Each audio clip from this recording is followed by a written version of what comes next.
తండ్రి,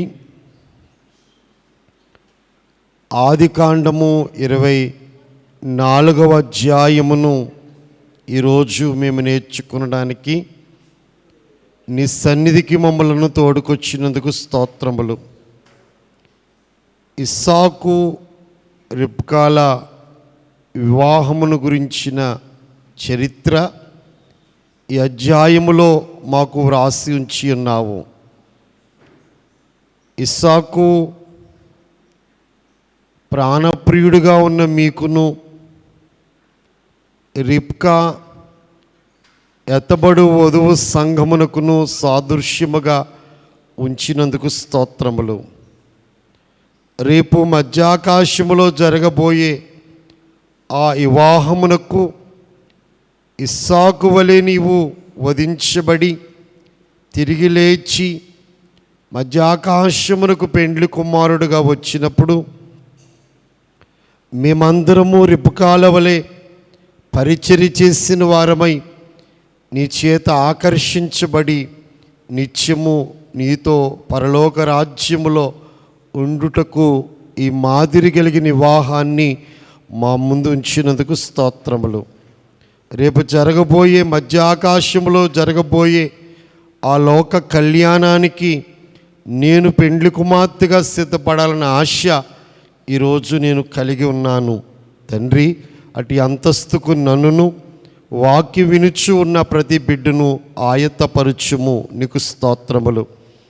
ఇస్సాకునకు తగిన వధువు రిబ్కా, క్రీస్తు ప్రభువా నీకు తగిన వధువు సంఘము.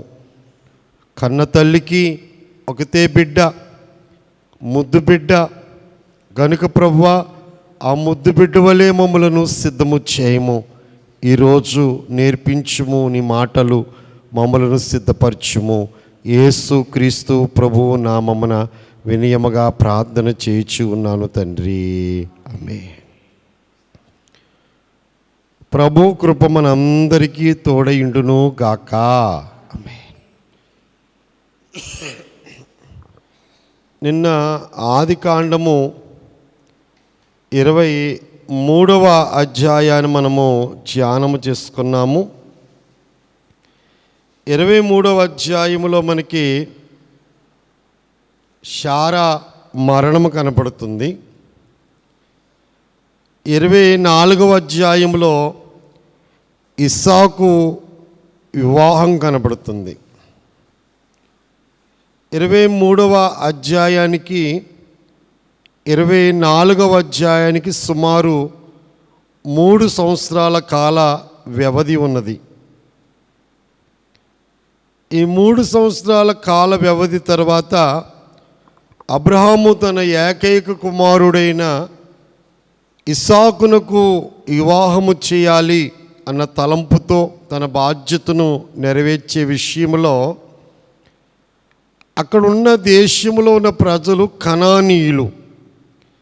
ఆ కనానీయుల కుమార్తెలలో ఒకతను తీసుకొచ్చి తన కుమారుడికి వివాహము చేయుట ఆయనకి ఇష్టం లేదు. అందుకు తన స్వజనులు అనబడుచున్న వారి మధ్యలోనికి తన ఇంటిలో ఉన్న పెద్ద దాసుని పంపించి పెండ్లి కుమార్తెను తీసుకురమ్మని ఆయన చేత ప్రమాణము చేయించినట్లుగా మనం చూస్తున్నాం. ఆయన దేశానికి వెళ్ళడం, బావి దగ్గర ప్రార్థన చేయడం, ఆ అబ్రహాము యొక్క కుటుంబానికి సంబంధించిన కుమార్తె నీళ్లు చేదుకొనడానికి రావడం, ఆ కుమార్తెకి ఈయన నీళ్లు పోయమని అడగడం, అక్కడ పరిచర్య చూచి ముక్కు కమ్మి చేతులు కడియాలు ఇవ్వడం, నువ్వెవరు కుమార్తెవమ్మ అని అడిగినప్పుడు మరి అబ్రహాము గారి యొక్క సహోదరుని యొక్క మనవరాలుగా ఆమె పరిచయం చేయడం, మరి వారి ఇంటికి తీసుకెళ్ళడం, దేవుని గురించిన విషయాలు, అబ్రహాము గురించిన విషయాలు ఈ యొక్క పెద్ద దాసుడు ఆ ఇంటి వారికి తెలియచేయడం, ఇది దేవుడి వల్ల కలిగిన కార్యం కనుక మనం అవునని కాదని చెప్పలేమని ఆ పెండ్లి కుమార్తె యొక్క సహోదరుడు తండ్రి చెప్పడం, అక్కడి నుండి మరలా తిరిగి ఇస్సాకు దగ్గరికి ఆ యొక్క పెండ్లి కుమార్తెను తీసుకురావడం, వివాహం జరగడం అనేది 24వ అధ్యాయములో ఉన్న క్లుప్త చరిత్ర.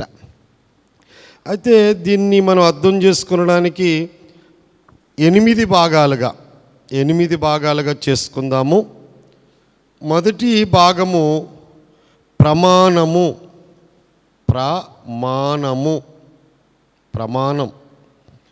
1వ వచనం నుండి 9వ వచనం వరకు. 1వ వచనం నుండి 9వ వచనం వరకు. రెండవది ప్రయాణము 10వ వచనం. ప్రయాణము. మూడవది ప్రార్థన 11వ వచనం నుండి 15వ వచనం వరకు. 11వ వచనం నుండి 15వ వచనం వరకు మూడవది ప్రార్థన. నాలుగవది పరిచర్య 16వ వచనం నుండి 21వ వచనం వరకు పరిచర్య.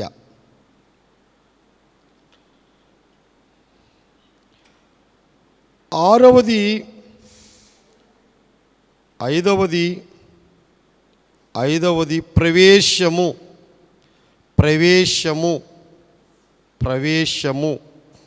22వ వచనం నుండి 32వ వచనం వరకు. 22 నుండి 32 వరకు. ఆరవది ప్రబోధన 33వ వచనం నుండి 49 వరకు. 49 వరకు.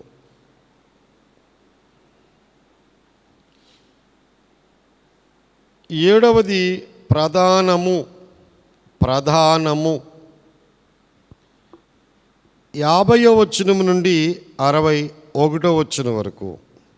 50 నుండి 61. ఎనిమిదవది చివరిది పరిణయము 62 నుంచి 67 వచనాలు. ఒక వ్యాఖ్యానకర్త ఈ అధ్యాయం అంతటిని కూడా 8 భాగాలుగా చేసి మొదట పా అనే అక్షరముతో మరి 8 భాగాల్ని రాయడం, అది దేవుడు వారికి ఇచ్చిన జ్ఞానాన్ని బట్టి దేవుడికి మహిమ కలుగునుగాక. ఫస్ట్ మనము ప్రమాణము గురించి, అబ్రహాము యొక్క ఇంట్లో ఉన్న పెద్ద దాసుడికి తన కుమారుని వివాహ విషయంలో అయిన ప్రమాణం చేయించుకున్నాడు. ఆ ప్రమాణాన్ని ముందు మనం చదువుకుందాం అందరం కలిసి. ఆదికాండం 24వ అధ్యాయము 1వ వచనము నుండి 9 వచనాలు మనం చదువుకుందాం. అబ్రహాము బహుకాలము గడిచిన వృద్ధుడై ఉండెను. అందరూ చదవాలి. అన్ని విషయముల్లోనూ యెహోవా అబ్రహామును ఆశీర్వదించెను. అప్పుడు అబ్రహాము తనకు కలిగిన సమస్తమును ఏలుచుండిన తన ఇంటి పెద్దదాసునితో, నీ చెయ్యి నా తొడ కింద పెట్టుము, నేను ఎవరి మధ్య కాపురమున్నానో ఆ కనానీయుల కుమార్తెల్లో ఒక దానిని నా కుమారునికి పెండ్లి చేయక నా స్వదేశమందున్న నా బంధువుల యొద్దకు వెళ్ళి ఇస్సాకును నా కుమారునికి భార్యను తెచ్చినట్లు ఆకాశము యొక్క దేవుడును భూమి యొక్క దేవుడునైన యెహోవా తోడని నీ చేత ప్రమాణము చేయించదనెను. ఆ దాసుడు, ఈ దేశమునకు నా ఎంట వచ్చుటకు ఒకవేళ ఆ స్త్రీ ఇష్టపడని ఎడల నీవు బయలుదేరి వచ్చిన ఆ దేశమునకు నేను నీ కుమారుని తీసుకుని పోవలనా అని అడుగగా, అబ్రహాము, అక్కడికి నా కుమారుని తీసుకుని పోకూడదు సుమి. నా తండ్రి ఇంటి నుండి నేను పుట్టిన దేశము నుండి నన్ను తెచ్చి నాతో మాట్లాడి నీ సంతానమునకు ఈ దేశమునిచ్చేదనని ప్రమాణము చేసి నాతో చెప్పిన పరలోకపు దేవుడకు యెహోవా తన దూతను నీకు ముందుగా పంపును. అక్కడి నుండి నీవు నా కుమారునికి భార్యను తీసుకుని వచ్చేదవు. అయితే నీ వెంట వచ్చుటకు ఆ స్త్రీ ఇష్టపడని ఎడల ఆ ప్రమాణము నుండి విడుదల పొందిదవు గాని నీవు నా కుమారుని అక్కడికి తీసుకుని పోకూడదని అతనితో చెప్పెను. ఆ దాసుడు తన యజమానుడగు అబ్రహాము తొడ కింద తన చేయి పెట్టి ఈ సంగతి విషయమై ప్రమాణము చేసెను. ఆ రోజుల్లో ప్రమాణము అంటే ఈ రోజుల్లో మనం అనుకునే ఒప్పందాలు, లేకపోతే పెళ్ళి ప్రమాణాలు అంటారు కదండి, చేతిలో చేసి మరి ప్రమాణం చేస్తారు. క్రైస్తవ వివాహాల్లో ప్రమాణాలే చాలా ప్రాముఖ్యమైనవి. ఆ రోజుల్లో వారి యొక్క ఆచారాన్ని బట్టి అబ్రహాము గారి యొక్క తొడ కింద ఏ వ్యక్తితో అయితే ఆయన ప్రమాణం చేస్తున్నాడో ఆ వ్యక్తి యొక్క చేతిని ఆ తొడ కింద పెట్టి ఆయన ప్రమాణం చేయాలి. మనము వాళ్ళ చేతి తీసుకుని రెండు చేతుల మీద అలా పెట్టి ప్రమాణం చేస్తాం. అంటే వడంబడిక, లేకపోతే మాట మీద నిలబడరేమో అని చెప్పి ఏం చేస్తున్నారు, ఇప్పుడు లీజు పొలం తీసుకున్నారు అనుకోండి, అండ్ అగ్రిమెంటు రాస్తున్నారు. అది ఒప్పందం. అది ఆ మాటల్లో మార్పు అనేది రాకుండగా, పూర్వ దినాల్లో ఏమీ లేవు. ఓ మాట అంటే మాటకి నిలబడేవారు. ప్రస్తుత కాలంలో మరి బంధువులైనప్పటికీ కూడా, సొంత తమ్ముడైనప్పుడు కూడా మాట మార్చే అవకాశం ఉందని చెప్పి ఈ రోజున మాటలు రేపు ఉండవని చెప్పి ఏం చేస్తున్నారు చెప్పండి, అగ్రిమెంట్లు రాయించుకుంటున్నారు. ఈ మధ్యకాలంలో అయితే వాటి మీద కూడా నమ్మకం లేకుండా ఏకంగా రిజిస్ట్రేషన్ చేయించేసుకుంటున్నారు. మళ్ళీ రేపొద్దున్న మళ్ళీ ఆ సొమ్ము ఇచ్చినప్పుడు వాళ్ళకి మళ్ళీ వీళ్ళు రిజిస్ట్రేషన్ చేసేలాగా ఏకంగా రిజిస్ట్రేషన్ చేయించేసుకుంటున్నారండి గవర్నమెంట్లోకి వెళ్ళి. అంటే వ్యక్తుల మధ్యలో మాటల్లో స్థిరత లేనప్పుడు ఆ ప్రమాణము మరి ఒప్పందము స్థిరంగా ఉండాలనే ఉద్దేశంతో ఆ రోజుల్లో చాలా మరి మాటే గొప్పది. యేసుప్రభు కూడా అంటారు కదా, ఒట్టు పెట్టొద్దు, మీ మాట అవునంటే అవును, కాదంటే కాదు అన్నట్లుగా ఉండాలి అంటారు. చాలామంది ఈ ఆట కూడా లక్షల రూపాయలు తెచ్చుకున్న చిన్న నోటి మీద కూడా సంతకం పెట్టకుండా మరి లక్షల రూపాయలు కాదండి, కోట్ల రూపాయలు తెచ్చుకునే వాళ్ళు కూడా ఉంటారు. ఆ వ్యక్తి మీద, ఆ ఇంటి వారి మీద, వారికి వీరికి ఉన్న నమ్మకాన్ని బట్టి, ఒక మాటను బట్టి, ఒక తెల్ల పేపర్ మీదో లేక ఒక పుస్తకంలో ఒక తారీఖు వేసుకుని ఆ తారీఖు ప్రకారంగా నమ్మకంగా వడ్డీ కట్టడాన్ని బట్టి కానీ, సొమ్ము చెల్లించడాన్ని బట్టి కానీ, మరి పెద్దవారు చాలామంది వారు చనిపోయినప్పటికీ కూడా వారి కుమార్తెలు, వారి కుమారులు వాళ్ళ నాన్నగారు రాసిన పుస్తకంలో ఆ డైరీ చూసి ఆ తారీఖుని చూసి నమ్మకంగా ఇచ్చేయడం అనేది ఆ నమ్మకత్వానికి అది సూచనగా ఉంది. అలాగూ చేయడానికే అబ్రహాము కాలంలో ప్రమాణం ఎలా చేస్తున్నారంటే, యజమానుడుగా ఉన్న అబ్రహాము తొడ కింద ఆ దాసుని యొక్క హస్తము పెట్టి ప్రమాణము చేయడం అనేది మనం ఇక్కడ చూస్తున్నాం. అయితే మొట్టమొదటి మాట మనం చదివినప్పుడు అబ్రహాము గారు బహుకాలము గడిచిన వృద్ధుడు, అంటే 140 సంవత్సరాలు. నేను చెప్పేటప్పుడు ఒకసారి 137, 147 అని పొరపాటున నా మాట వచ్చిందని తర్వాత నేను మరి సరిచేయడానికి ఇప్పుడు సవరణ కోసం చెప్తున్నాను. శారమ్మ వయస్సు 127. శారమ్మ వయస్సు చనిపోయేటప్పటికి 127. అబ్రహాము గారి వయస్సు 137. 24వ అధ్యాయం వచ్చేటప్పటికి అబ్రహాము గారి వయస్సు 140 సంవత్సరాలు. ఇస్సాకు వయస్సు 40 సంవత్సరాలు. 140 ఏండ్లు అంటే బహుకాలము గడిచిన వృద్ధుడుగా ఆయన ఉన్నారు. అన్ని విషయముల్లోనూ యెహోవా అబ్రహామును ఆశీర్వదించెను. 1, 2 అని చెప్పడానికి లేదు, ఈ విషయంలోనే ఆశీర్వదించాడని చెప్పడానికి లేదండి. అన్ని విషయాల్లో అసలు ఫస్ట్ నుంచి దేవుడు పిలిచిన కాంచి అదే మాట కదా. ఏమంటున్నాడు 12వ అధ్యాయం 2వ వచనంలో, నిన్ను గొప్ప జనముగా చేసి 12:2 అండి, నిన్ను గొప్ప జనముగా చేసి నిన్ను ఆశీర్వదించి నీ నామమును గొప్ప చేసేదను, నువ్వు ఆశీర్వాదంగా ఉందువు. 13వ అధ్యాయం 2వ వచనంలో, అతడు ప్రయాణము చేయుచు దక్షిణము నుండి 2వ వచనం, అబ్రహాము వెండి బంగారము పశువులు కలిగి బహుధనవంతుడై ఉండెను. ఇలాగ చూసుకుంటూ వెళ్తే అబ్రహాము గారు ఎంత ఆశీర్వదించబడ్డాడు అంటే, ఆ దేశాన్ని ఏలే రాజుగారికే బహుమానాలు ఇవ్వగలిగినంతగా దేవుడు అబ్రహాము గారిని ఆశీర్వదించాడు. అబీమెలెకు అనే రాజు అతని ఆశీర్వాదం చూచి భయపడి, దేవుడు ఖచ్చితంగా ఈయనకు తోడుండటం వల్లే ఇంత అభివృద్ధిలోనికి ఈయన వస్తున్నాడని, రేపొద్దున్న నా కొడుకులతో ఆయన కొడుకులకి గొడవ లేకుండా ఉండాలని అబీమెలెకు అనే రాజుగారు అబ్రహాము దగ్గరికి సమాధానం కొరకు వచ్చినప్పుడు, అబీమెలెకు రాజుకు కూడా గొర్రెలు గొడ్లు మరి బహుమానంగా ఇచ్చినట్లుగా అబ్రహాము గారిని దేవుడు అంత గొప్పగా ఆశీర్వదించాడు. ఇయాల అధ్యాయంలో కూడా ఆ పెద్ద దాసుడు చెప్తాడు, ఆ ఇంటికి వెళ్ళినప్పుడు మాట్లాడిన మాటల్లో కూడా 34-35 వచనాల్లో ఈ అధ్యాయంలో, అంతటా అతడు ఇట్లనెను, నేను అబ్రహాము దాసుడను, యెహోవా నా యజమానుని బహుగా ఆశీర్వదించను కనుక అతడు గొప్పవాడాయను. అతనికి గొర్రెలను గొడ్లను వెండి బంగారములు దాసి జనులు ఒంటెలు గాడిదలు దేవుడు దయచేశాడు. అంతగా బహుగా ఆశీర్వదించాడు. నా యజమానుడు బహుగా ఆశీర్వదించబడినవాడు అని చెప్పి ఈ పెద్ద దాసుడు సాక్ష్యం చెప్పడం అనేది మనం చూస్తున్నాం. కాబట్టి మొట్టమొదటి మాట ఏం కనపడుతుంది మనకంటే, అన్ని విషయాల్లో కూడా యెహోవా అబ్రహామును ఆశీర్వాదం అనేది మనం పాకులాడితే వచ్చేసేది కాదు. మనం పాకులాడితే రాదండి. మన నమ్మకత్వాన్ని చూచి, మన యథార్థ జీవితాన్ని చూచి దేవుడు ఆశీర్వదిస్తాడు. ఒక రోజున ఆశీర్వదించడం అనేది దేవునికి ఇష్టమైన పని. ఎవరిని ఆశీర్వదిస్తాడు? యథార్థవంతుల్ని, నీతిమంతుల్ని, పరిశుద్ధుల్ని, నమ్మకస్తుల్ని దేవుడు ఆశీర్వదిస్తాడు. యెహోవాను ఆశీర్వాదం ఐశ్వర్యమిచ్చును.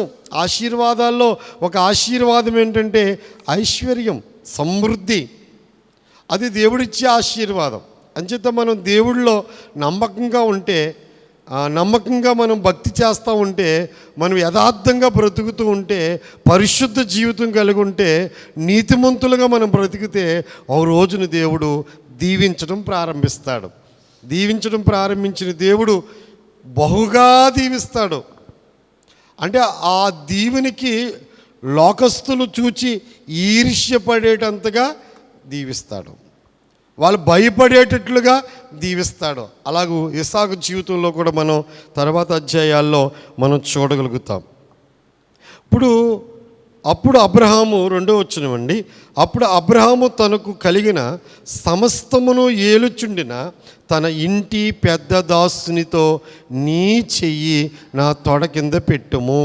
ఇప్పుడు దేవుడు ఎవరిని పిలిచాడు అంటే, అబ్రహాము ఎవరిని పిలిచాడంటే తన ఇంటిలో ఉన్న పెద్ద దాసుడు.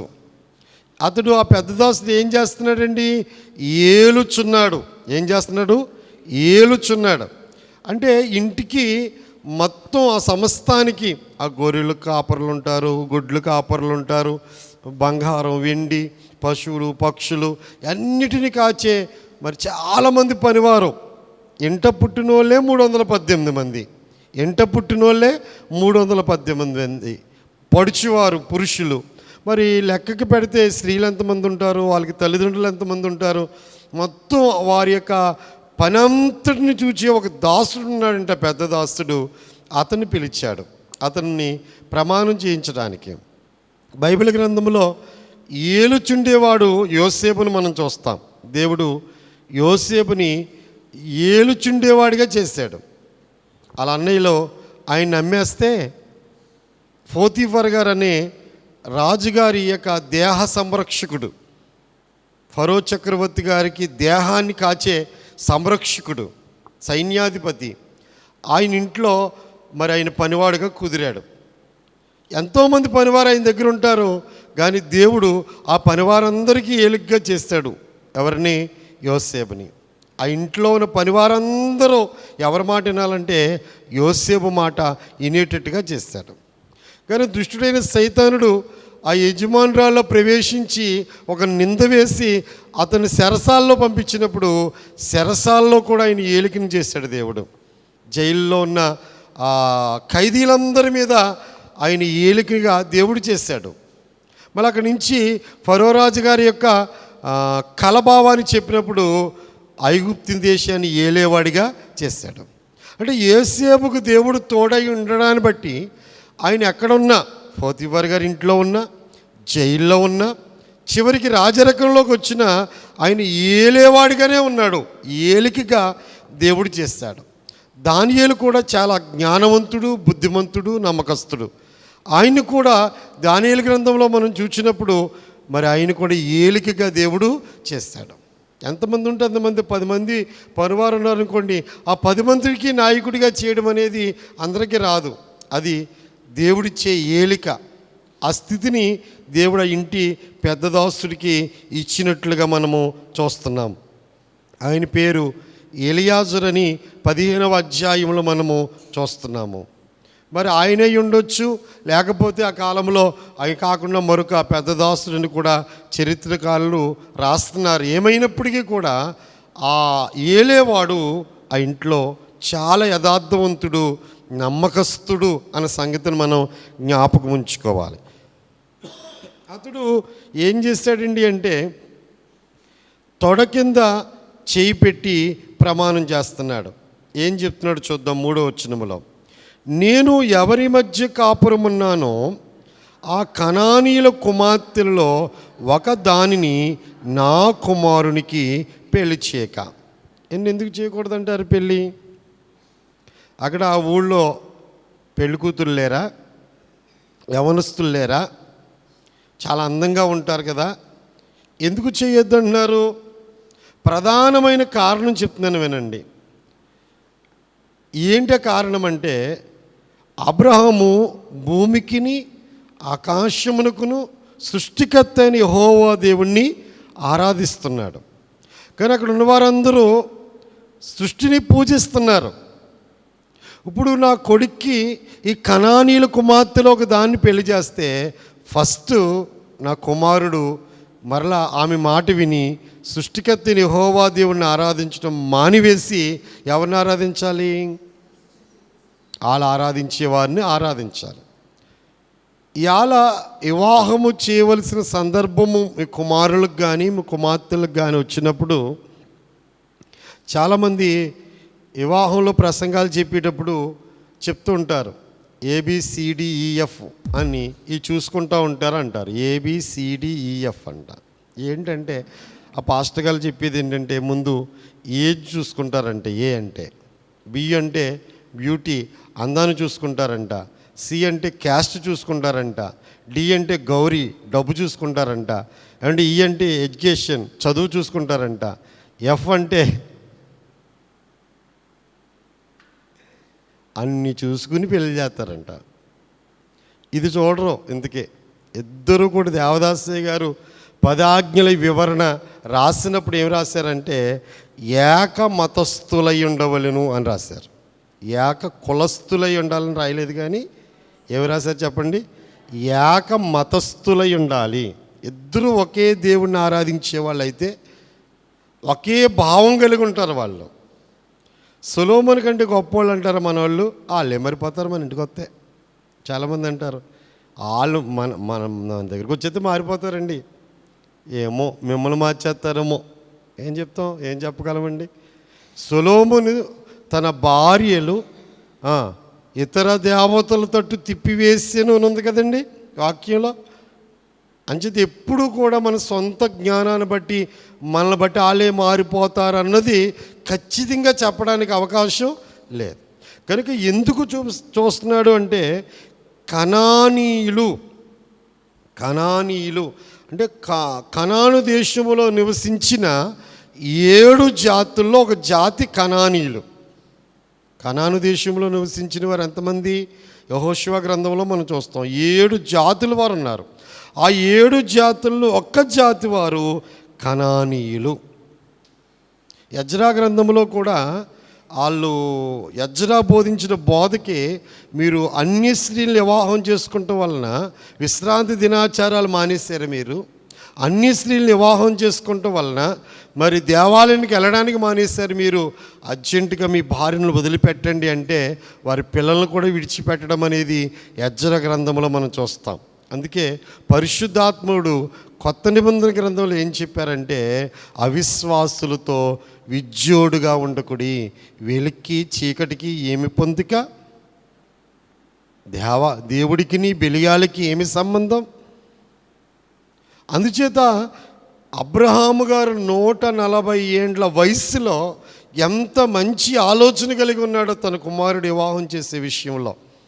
ఏం చూసుకుంటున్నాడు ఆయన అంటే, తన స్వజనులు అంటే ఆలుకులమని కాదండి అక్కడ, ఆయన ఎలాగైతే దేవుడి స్వరాన్ని విని మారారో నా రక్త సంబంధులు కూడా అలా మారగలిగిన తత్వం కలిగిన వారుగా ఉంటారు కనుక, నాలాంటికి దేవునికి లోబడే స్వభావం కలిగిన కుటుంబములోంచి దేవునికి నా కుమారుడి కుమార్తె కావాలి తప్ప ఇక్కడున్న కనానీయుల కుమార్తెలో ఎవరిని వివాహము చేయడానికి వీలు లేదు అని ఫస్ట్ ఆయన చూసుకుంది ఏంటి చెప్పండి?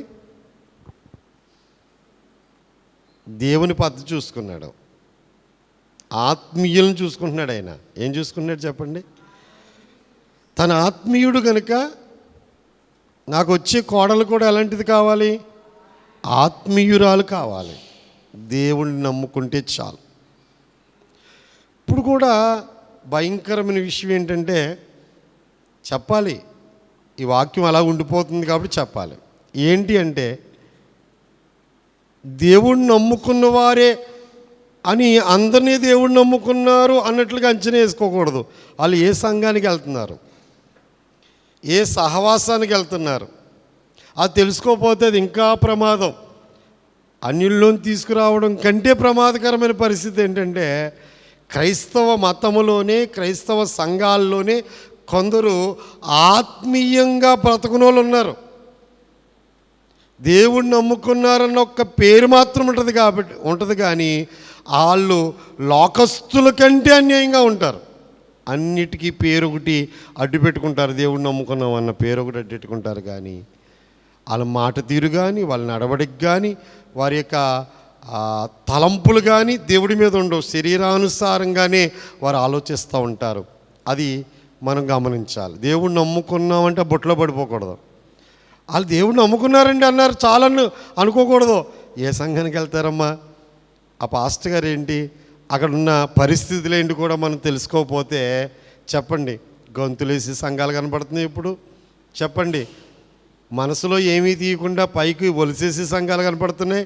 మనసులో ఏమీ తీయరు, కోరికలేమీ చంపుకోరు, ఆశలేమీ చంపుకోరు, దేవుడు చెప్పినట్టు ఆత్మ సంబంధంగా ఉండరు. కానీ పైకి మాత్రము వేషధారులుగా ఉండే క్రైస్తవులు కూడా కనపడుతున్నారు. కనుక ఖచ్చితంగా మనము మన పిల్లలకి రేపు వివాహాలు చేయవలసిన సమయం వచ్చినప్పుడు మాత్రం ఫస్ట్ అబ్రహాము గారు ఆలోచించినట్లుగా దేవుణ్ణి ఎరిగిన వారుగా, దేవుణ్ణి కలిగిన వారుగా, ఆత్మీయులుగా ఉండగలిగిన వారిని ఒక్క అర్హత ఒకటి చూసుకుంటే చాలు. మిగతా అర్హతలు ఏమక్కల్లా. ఏ అర్హత ఉంటే చాలు చెప్పండి? అన్ని అర్హతలు ఉండి ఈ ఒక్క అర్హత లేకపోతే ఆదివారం నాడు ఎలా ఉంటుందంటే వాళ్ళ పరిస్థితి. ఆత్మీయంగా ఉన్నవాడికి ఆత్మీయునే చేయాలి.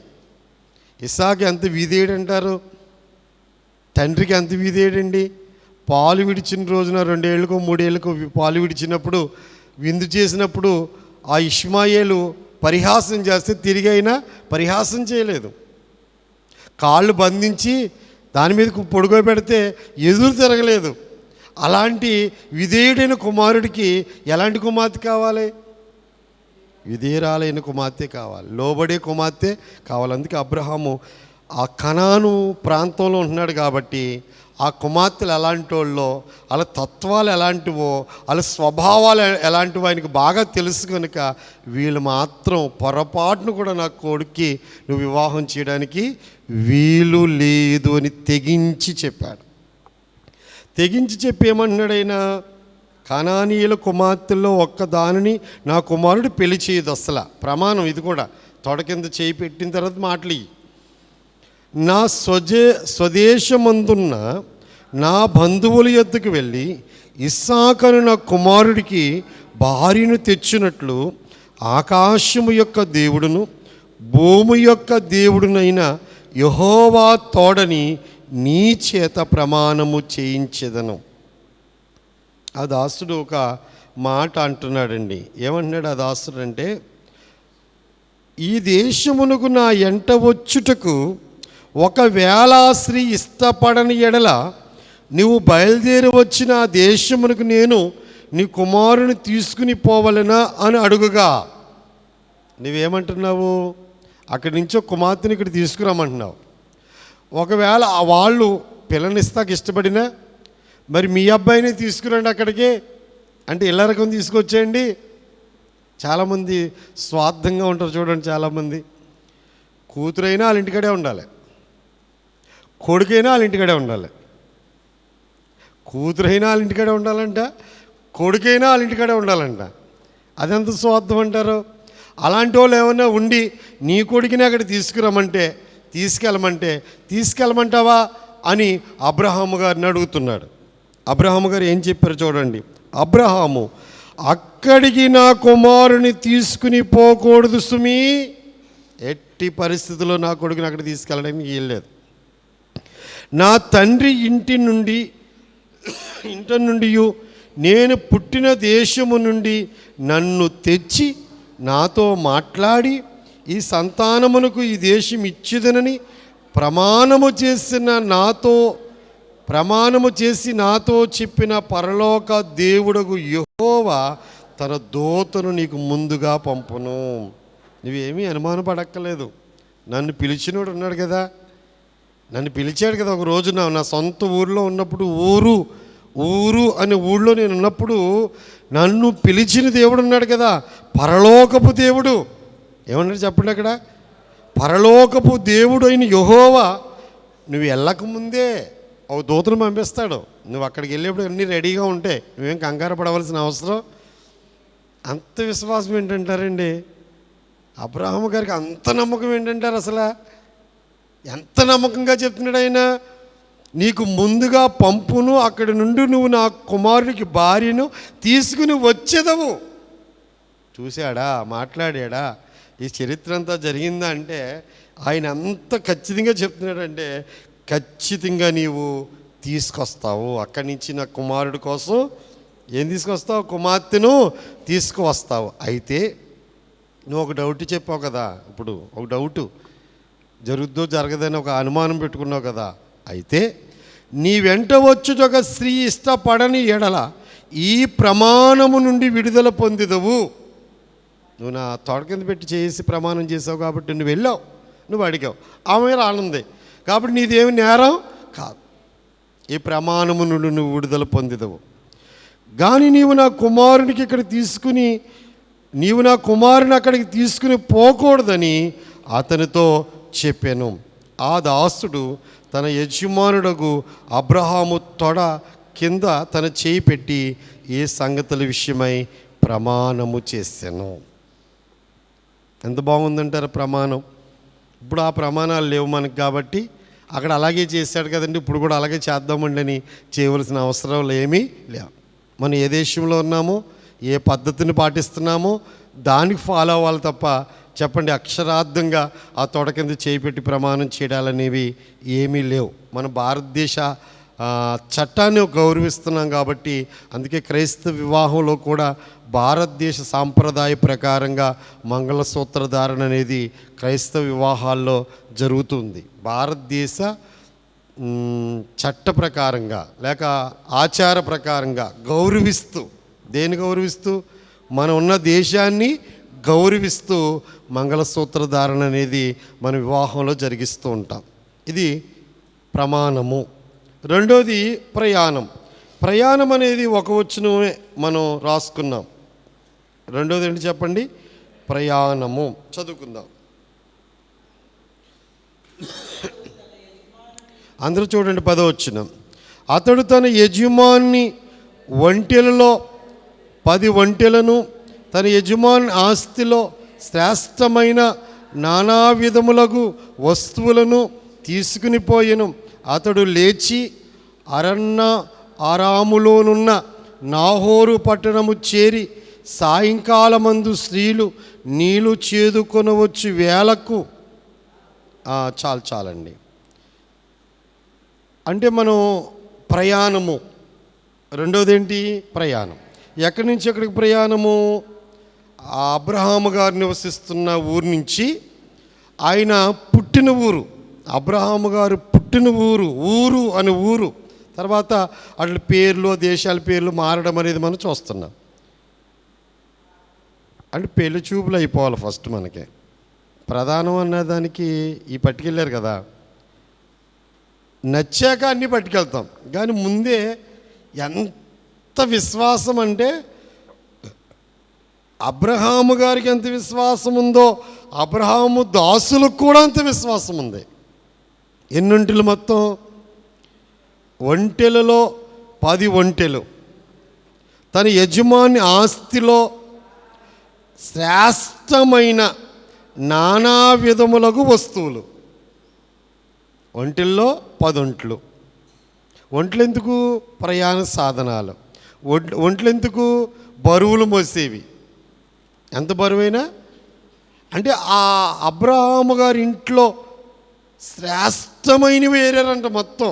ఏమేమి పెట్టాలా ఆ ఇంటి వారికి అని చెప్పి శ్రేష్టమైన నానా విధములకు వస్తువులు తీసుకుని పోయాను. కనుక అంటే విశ్వాసముతో ఈ ప్రయాణాన్ని ఆ దాసుడు చేసినట్లుగా మనం చూస్తూ ఉన్నాం. బంధువుల యొద్దకు ఆయన వెళ్తున్నట్లుగా మనం చూస్తున్నాం. కనుక ప్రయాణము అనేది మనం ఇక్కడ నేర్చుకుంటూ ఉన్నాం. ఇక 3వ దాంట్లోకి మనం వెళ్ళిపోతే 11వ వచనములో, 11వ వచనం నుండి 15వ వచనం అందరం కలిసి చదువుకుందాం. సాయంకాలమందు స్త్రీలు నీళ్లు చేదుకొనవచ్చు వేళకు ఆ ఊరి బయటనున్న నీలబావు యొద్ద తన ఒంటెలను మోకరింపజేసి ఇట్లెనను, నా యజమానుడకు అబ్రహాము దేవుడైన యెహోవా, నేను వచ్చిన కార్యమును త్వరలో సఫలము చేసి నా యజమానుడకు అబ్రహాము మీద అనుగ్రహము చూపుము, చిత్తగించుము. నేను ఈ నీళ్ళ ఓట యొద్ద నిలుచుచున్నాను. ఈ ఊరి వారి పిల్లలు నీళ్లు చేదుకొనుటకు వచ్చుచున్నారు. కాబట్టి నేను త్రాగునట్లు నువ్వు దయచేసి నీ కడవను వంచుమని నేను చెప్పగా, నువ్వు త్రాగుము, నీ ఒంటెలకును నీళ్లు పెట్టేదనని ఏ చిన్నది చెప్పునో ఆమెయే నీ సేవకుడైన ఇస్సాకు కొరకు నీవు నియమించినదై ఉండునుగాక. అందువలన నీవు నా యజమానుడి మీద అనుగ్రహము చూపితివని తెలుసుకొందునను. అతడు మాటలాడుట చాలించక ముందే అబ్రహాము సహోదరుడైన నాహోరు భార్యకు మిల్కా కుమారుడైన బెతుయేలుకు పుట్టిన రిబ్కా కడవ భుజం మీద పెట్టుకుని వచ్చాను. ఇక్కడ మనకి ప్రార్థన కనపడుతుంది. మనమైతే ఏం చేస్తామంటే, నేను అంటాను, ఆ ఊరు వెళ్ళిపోయిన తర్వాత అక్కడ మనుషులు కనపడతారు కదా, అయ్యా తెరాహుకు సంబంధించిన కొడుకులు వాళ్ళ పెళ్ళైన పిల్లలు ఎక్కడ ఉన్నారో ఒకసారి అడ్రస్ చెప్తారా అని అడుగుతాం మనమైతే. అబ్రహాము గారు వాళ్ళ నాన్నగారి పేరు వాళ్ళందరికీ తెలుసు, తెరాహుకు సంబంధించిన కొడుకులు కూతుళ్ళు వాళ్ళ పిల్లలందరూ ఎక్కడ ఉంటున్నారండి, ఏ ఏరియాలో ఉంటున్నారండి అని చెప్పి ఖచ్చితంగా ఆ ఏరియాకి వెళ్ళిపోయి ఈ సంగతులన్నీ చెప్పేస్తాం. ఓ టకా టకా టకా టకా టకా. అసలు కొత్తగా సంబంధం వచ్చిందంటే ఆతృత పడిపోతారండి పెళ్లి సంబంధాల కోసం. అసలు ఎలా చెప్తారంటే అలా చెప్తారు. మనకుండే లక్షణాలకి దాసుడికి ఉండే లక్షణాలకి చాలా తేడా ఉంది. ఆయన ఏం చేశాడు, ఆ ఊరు అనే ఊరు వెళ్ళాక ఆ బావి దగ్గర మోకాలు వేసాడండి. ఏం చేశాడు చెప్పండి? ప్రార్థన చేస్తున్నాడండి. అంటే మీరు ఒక మాట జ్ఞాపకుంచుకోవాలి. ఏంటి ఆ మాట అంటే, అబ్రహాము ఏ పని ప్రారంభించినా ముందు మోకాలు వేసి ప్రార్థన చేస్తే పని ప్రారంభించేవాడు. ఆయనకున్న అలవాటు అది. ఆ అలవాటును బట్టి పెద్ద దాసుడు కూడా అదే అలవాటు. అవును, ఒంటెలను మోకరింపజేసినుంది. ప్రార్థన చేసేటప్పుడు మనుషులు మోకరించడం కాదు. అబ్రహాము గారికి ఎన్ని ఒంటెలు ఉన్నాయో ఎన్నున్నాయి అన్నీ మోకరించాలంట. అంచేటప్పుడు దేవుడి మీద ఆధారపడుతున్నాడా అబ్రహాము దాసుడు, లేక ఆ అడ్రస్ని బట్టి ఆ ఊరు వారి మీద ఆధారపడుతున్నాడా? ఖచ్చితంగా మనమైతే ఆ అడ్రస్ ముందు కనుక్కుంటాం. మనసులో చేసుకున్నామండి, ప్రార్థన చేసుకున్నారంటే మళ్ళీ మన డబాయింపులు భలే ఉంటాయి. మేము ప్రార్థన చేసుకున్నామండి, మనసులో అనుకున్నామండి, ఎలాగండి అలాగండి అని తెగ చెప్పేస్తూ ఉంటారు. అస్సలు నింద పడినవారు మనుషులు. ఎవరిని అడగలేదండి అడ్రస్. ఎవరిని ఆధారం చేసుకున్నాడు?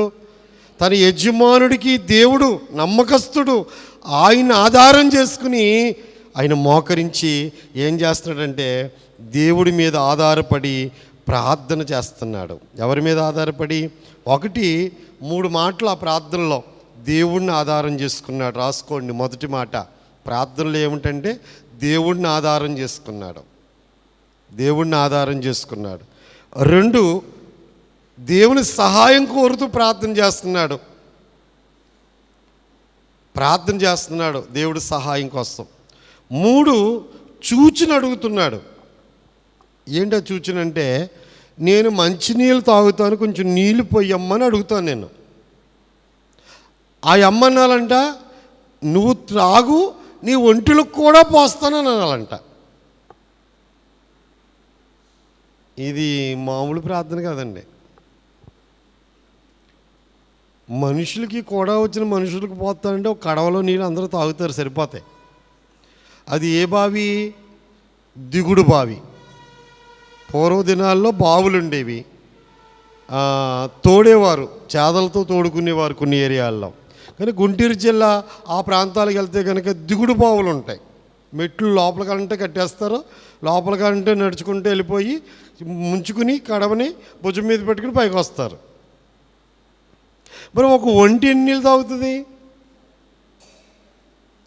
ఒంటే అరణ్యములో ప్రయాణ సాధనం. కొన్ని నెలల పాటు నీళ్లు త్రాగకుండా ఉండగలదు ఒంటే. ఒకసారి తాగేసింది అనుకోండి, కొన్ని నెలల పాటు నీళ్ళు త్రాగకుండా అది ఉండగలదు. కొందరు 3 నెలలు అంటారు, కొంతమంది 6 నెలలు అంటారు. 10 తిత్తులు ఉంటాయని కొందరు. అవును, ఒక్కసారి నీళ్ళు తాగితే 3 నెలల పాటు మళ్ళీ నీళ్ళు అడగదంట, 6 నెలల పాటు నీళ్ళు అడగదంట. మంచి దాహం మీద ఉన్న ఒంటే 15 నిమిషాల్లో 114 లీటర్ల నీళ్ళు తాగుతుందని ఒక చరిత్రకారుడు చెప్తున్నాడు.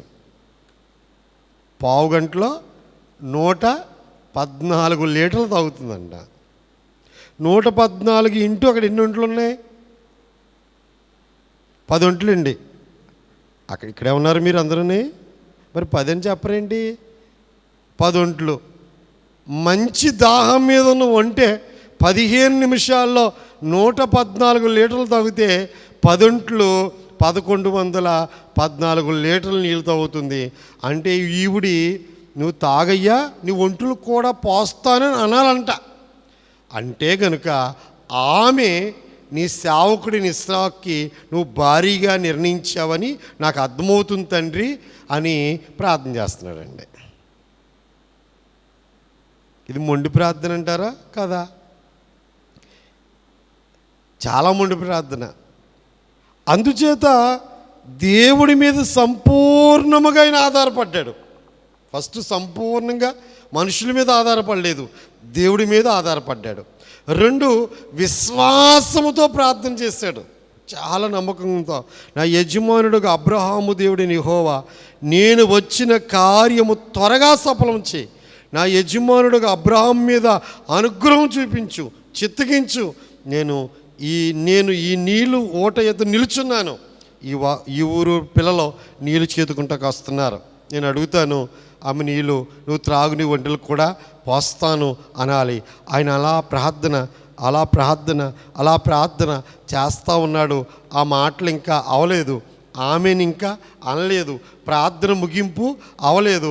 ప్రార్థన అలాగ అవుతూ ఉండగానే, ఆ మాటలు ఇంకా మాట్లాడుతుండగానే, అక్కడ ఉంది కదండి 15వ వచనంలో, అతడు మాటలాడుట చాలించక మునిపే,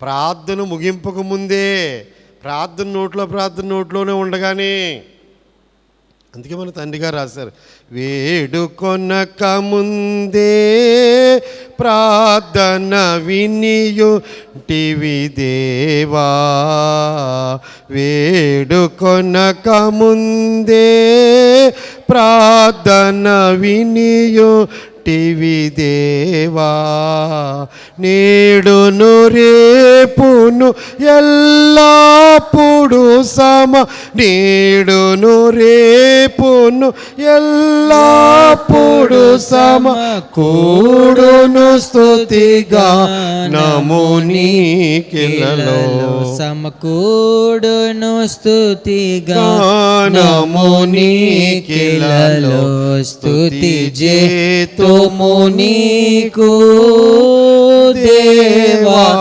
స్తుతి జేతుము నీకు. యెషయా గ్రంథము 65వ అధ్యాయము, యెషయా గ్రంథము 65వ అధ్యాయము 24వ వచనంలో, యెషయా గ్రంథం 65:24, వారికి ఇలాగున జరుగును, వారు వేడుకొనక మునుపు నేను ఉత్తరమిచ్చేదను, వారు మనవి చేయుచుండగా నేను ఆలకించేదను. ఖచ్చితంగా అక్షరాల నెరవేరిపోయింది. ఎవరి జీవితంలో అంటే ఎలియాజరు గారు పెద్ద దాసుని జీవితంలో. వారు వేడుకోక ముందే నేను ఉత్తరం ఇస్తాను, వారు మనవి చేయుచుండగానే నేను ఆలకించేస్తాను. అలా మనవి చేశాక ఓ నెలకో 2 నెలకో 3 నెలకో 10 నెలకో నేను ఆలోచించి చేస్తానంటలేదు. వారు చేస్తూ ఉండగానే, వాళ్ళు అలా ప్రార్థన చేస్తూ అడుగుతూ ఉండగానే నేను కార్యాన్ని చేస్తానన్నాడు దేవుడు. అంటే ఈయన ఇక్కడ ప్రార్థన చేసేటప్పుడే ఆవిడ అక్కడ కొండట్టుకుని బయలుదేరిపోయింది అనమాట. అవండి, ఈయన ప్రార్థన ఇక్కడ స్టార్ట్ చేసిన వెంటనే ఇంటికాడ పరిశుద్ధాత్మ దేవుడు ఎల్లమ్మ అని చెప్పండి. ఒకవేళ రిప్కాను తొందర పెట్టుంటాడో ఆవిడ కడవ చేత పట్టుకుని బావి దగ్గరికి వచ్చేసింది. ఇక 4వ భాగంలోకి మనం వెళ్ళిపోతున్నాము. 4వ భాగం ఏదంటే పరిచర్య. 4వ భాగం ఏంటి చెప్పండి, చదువుకుందాం. పరిచర్యను చదువుకుందాం. 16వ వచనం నుండి 21వ వచనం వరకు. ఆ చిన్నది మిక్కిలి చక్కనిది, ఆమె కన్యక, ఏ పురుషుడును ఆమెను కూడలేదు. ఆమె ఆ బావిలోనికి దిగిపోయి కడవను నీళ్లతో నింపుకొని ఎక్కిరాగా, ఆ సేవకుడు ఆమెను ఎదుర్కొనుటకు పరిగెత్తి, నీ కడవలో నీళ్లు కొంచెము దయచేసి నన్ను త్రాగనిమ్మని అడిగాను. అందుకు ఆమె, అయ్యా త్రాగుమని చెప్పి త్వరగా తన కడవను చేతి మీదకి దించుకొని అతనికి దాహమిచ్చాను. మరియు ఆమె అతనికి దాహమిచ్చిన తర్వాత, నీ ఒంటెలు త్రాగుమట్టుకు వాటికి నీళ్లు చేదిపోయుదునని చెప్పి త్వరగా గాడిలో తన కడవ కుమ్మరించి తిరిగి చేదుటకు ఆ బావికి పరిగెత్తుకొని పోయి అతని ఒంటెలన్నిటికీ నీళ్లు చేదిపోసెను. ఆ మనుష్యుడు ఆమెను తేరి చూచి తన ప్రయాణమును యెహోవా సఫలము చేసినో లేదో తెలుసుకొనుటకు ఓరకుండెను. వచ్చినమ్మ చక్కగా ఉందంట. చూడ్డానికి ఎలా ఉంది చెప్పండి, చక్కనిది. చక్కనిది అంటే శరీర సౌందర్యం చక్కనిది, 2 మనస్సు కూడా ఆత్మీయ సౌందర్యం కూడా చక్కనిది. చాలామంది వివాహాల్లో చూసేది రెండోది బ్యూటీ అన్నట్లుగా అందం తెల్లతోలు చూస్తూ ఉంటారు. ఎక్కువ చూసేది ఎవరైనా సరే ఏ తోలు చూస్తారు చెప్పండి, తెల్లతోలండి. ఏ తోలు నల్లతోలు వద్దంట, ఏ కావాలి, తెల్లతోలు ఉండాలి, తెలుపుగా ఉండాలి తెల్లతోలు. మరి గుణం ఎలా ఉంటుందో మరి తెలియదుగా అమ్మా. పెద్దవాళ్ళందరూ నూటికి అడిగేది అదే అడుగుతారు, తెల్లగా ఉండాలి, ఎర్రగా ఉండాలి. ఆమె శరీర సంబంధముగా సౌందర్యవతే, ఆమె అంతరంగము కూడా, ఆమె గుణం కూడా చాలా సౌందర్యం గలది. ఎక్కువగా మీరు వివాహ సంబంధం గురించి మాట్లాడుకుంటున్నాం కాబట్టి ఈరోజు గుణం చూసుకోవాలి. ఏం చూసుకోవాలి చెప్పండి, రూపముకు రంగు కాదు ముఖ్యం, ఏం కావాలి చెప్పండి, గుణం. ఆమె గుణం మంచిది, ఆమె బహిరంగ సౌందర్యము మంచిది, చక్కగా ఉన్నది. రెండవది ఆమె గురించి రాయబడింది, 1 చక్కనిది, రిబ్కా గురించి 4 మాటలు చూస్తే మొట్టమొదటి మాట చక్కనిది, అంటే రూపానికి గుణానికి కూడా చక్కనిది. రెండవది కన్యక. ఏ పురుషుడును ఆమెను కూడలేదు అన్న మాట ఎందుకు రాశాడు పరిశుద్ధాత్మ దేవుడు అంటే, సహజంగా వివాహం కాని వాళ్ళందరికీ ఉన్న పేరు ఏంటంటే కన్యక. నేను ఈ మధ్య వివాహాలు చేస్తున్నాను, చాలా వివాహాలు చేశాను. ఆ రిజిస్టర్లో స్థితి రాయమంటాడు. గవర్నమెంట్ ఏం రాయమంటుందంటే రిజిస్ట్రేషన్కి స్థితి, వివాహ స్థితి. బ్రహ్మచారి అని పురుషుడికి, స్త్రీకైతే కన్యక అని రాయాలి. తల్లిదండ్రులు కూడా నా కుమార్తె కన్యక అని చెప్పలేని భయంకరమైన కాలంలో మనం ఉన్నాం ఈ రోజుల్లో. ఎవరి స్థితి అయినా ఆ పరమాత్ముడికి తప్ప ఈ భూమి మీద ఉన్న వాళ్ళు ఎవరికి తెలియని పరిస్థితి వచ్చింది. అంటే ఆమె కన్యక అని చెప్పడానికే అక్కడ రాయబడిన మరొక మాట ఏంటంటే, ఏ పురుషుడును ఆమెను కూడలేదు, అంటే అంత పవిత్రురాలు అని చెప్పడానికి. రెండవ మాట ఏంటంటే, పరిశుద్ధ జీవితం ఆమె జీవించినట్లుగా, పవిత్రమైన జీవితం ఆమె జీవించినట్లుగా ఆమె యొక్క వ్యక్తిత్వాన్ని గురించి రాస్తున్నాడు దేవుడు. ఒకటి చక్కనిది, 2 అంటే కన్యక, ఏ పురుషుని కోడలేదు అంటే పరిశుద్ధ జీవితం జీవిస్తుంది. 3వది పని చేస్తుంది ఆవిడ. ఆవిడ ఏం చేస్తుంది అంటే, రిబ్కాని ఒక పనికెత్తిగా చూస్తున్నారేమో మీరు, కానీ మీరు ఈ అధ్యాయం అంతా చదివితే రిబ్కాని చూసుకుంటాకు దాది కూడా ఉందండి ఆవిడకి. రిబ్కాని చూసుకుంటాకే అన్ని సదుపాయాలు అమ్మకు చూసుకుంటాకు దాదిని పెట్టాడు వాళ్ళ నాన్న. ఒక దాది ఉంది. అంతేకాకుండా ఆమె ఏ పని చేస్తాక పనికత్తులు ఉన్నారు ఆవిడకి. పంపించేటప్పుడు, అత్తవారింటికి పంపించేటప్పుడు దాది, పనికత్తులు అందరూ బయలుదేరుతారు రిబ్కా వెనకాల. అలా నాన్నగారు కోటీశ్వరుడు, ఆమె బాగోగులు చూచుకుంటూ ఒక దాదిని పెట్టాడు. ఆమెకి పరిచర్య చేయడానికి పనికత్తులు పెట్టాడు. కానీ దాది చేత పని చేయించుకుంటలేదు, పనికత్తుల చేత పని చేయించుకుంటలేదు. తన నీరు తానే తెచ్చుకునేలాగా ఆమె పని చేసే ఆమెలా ఉంది.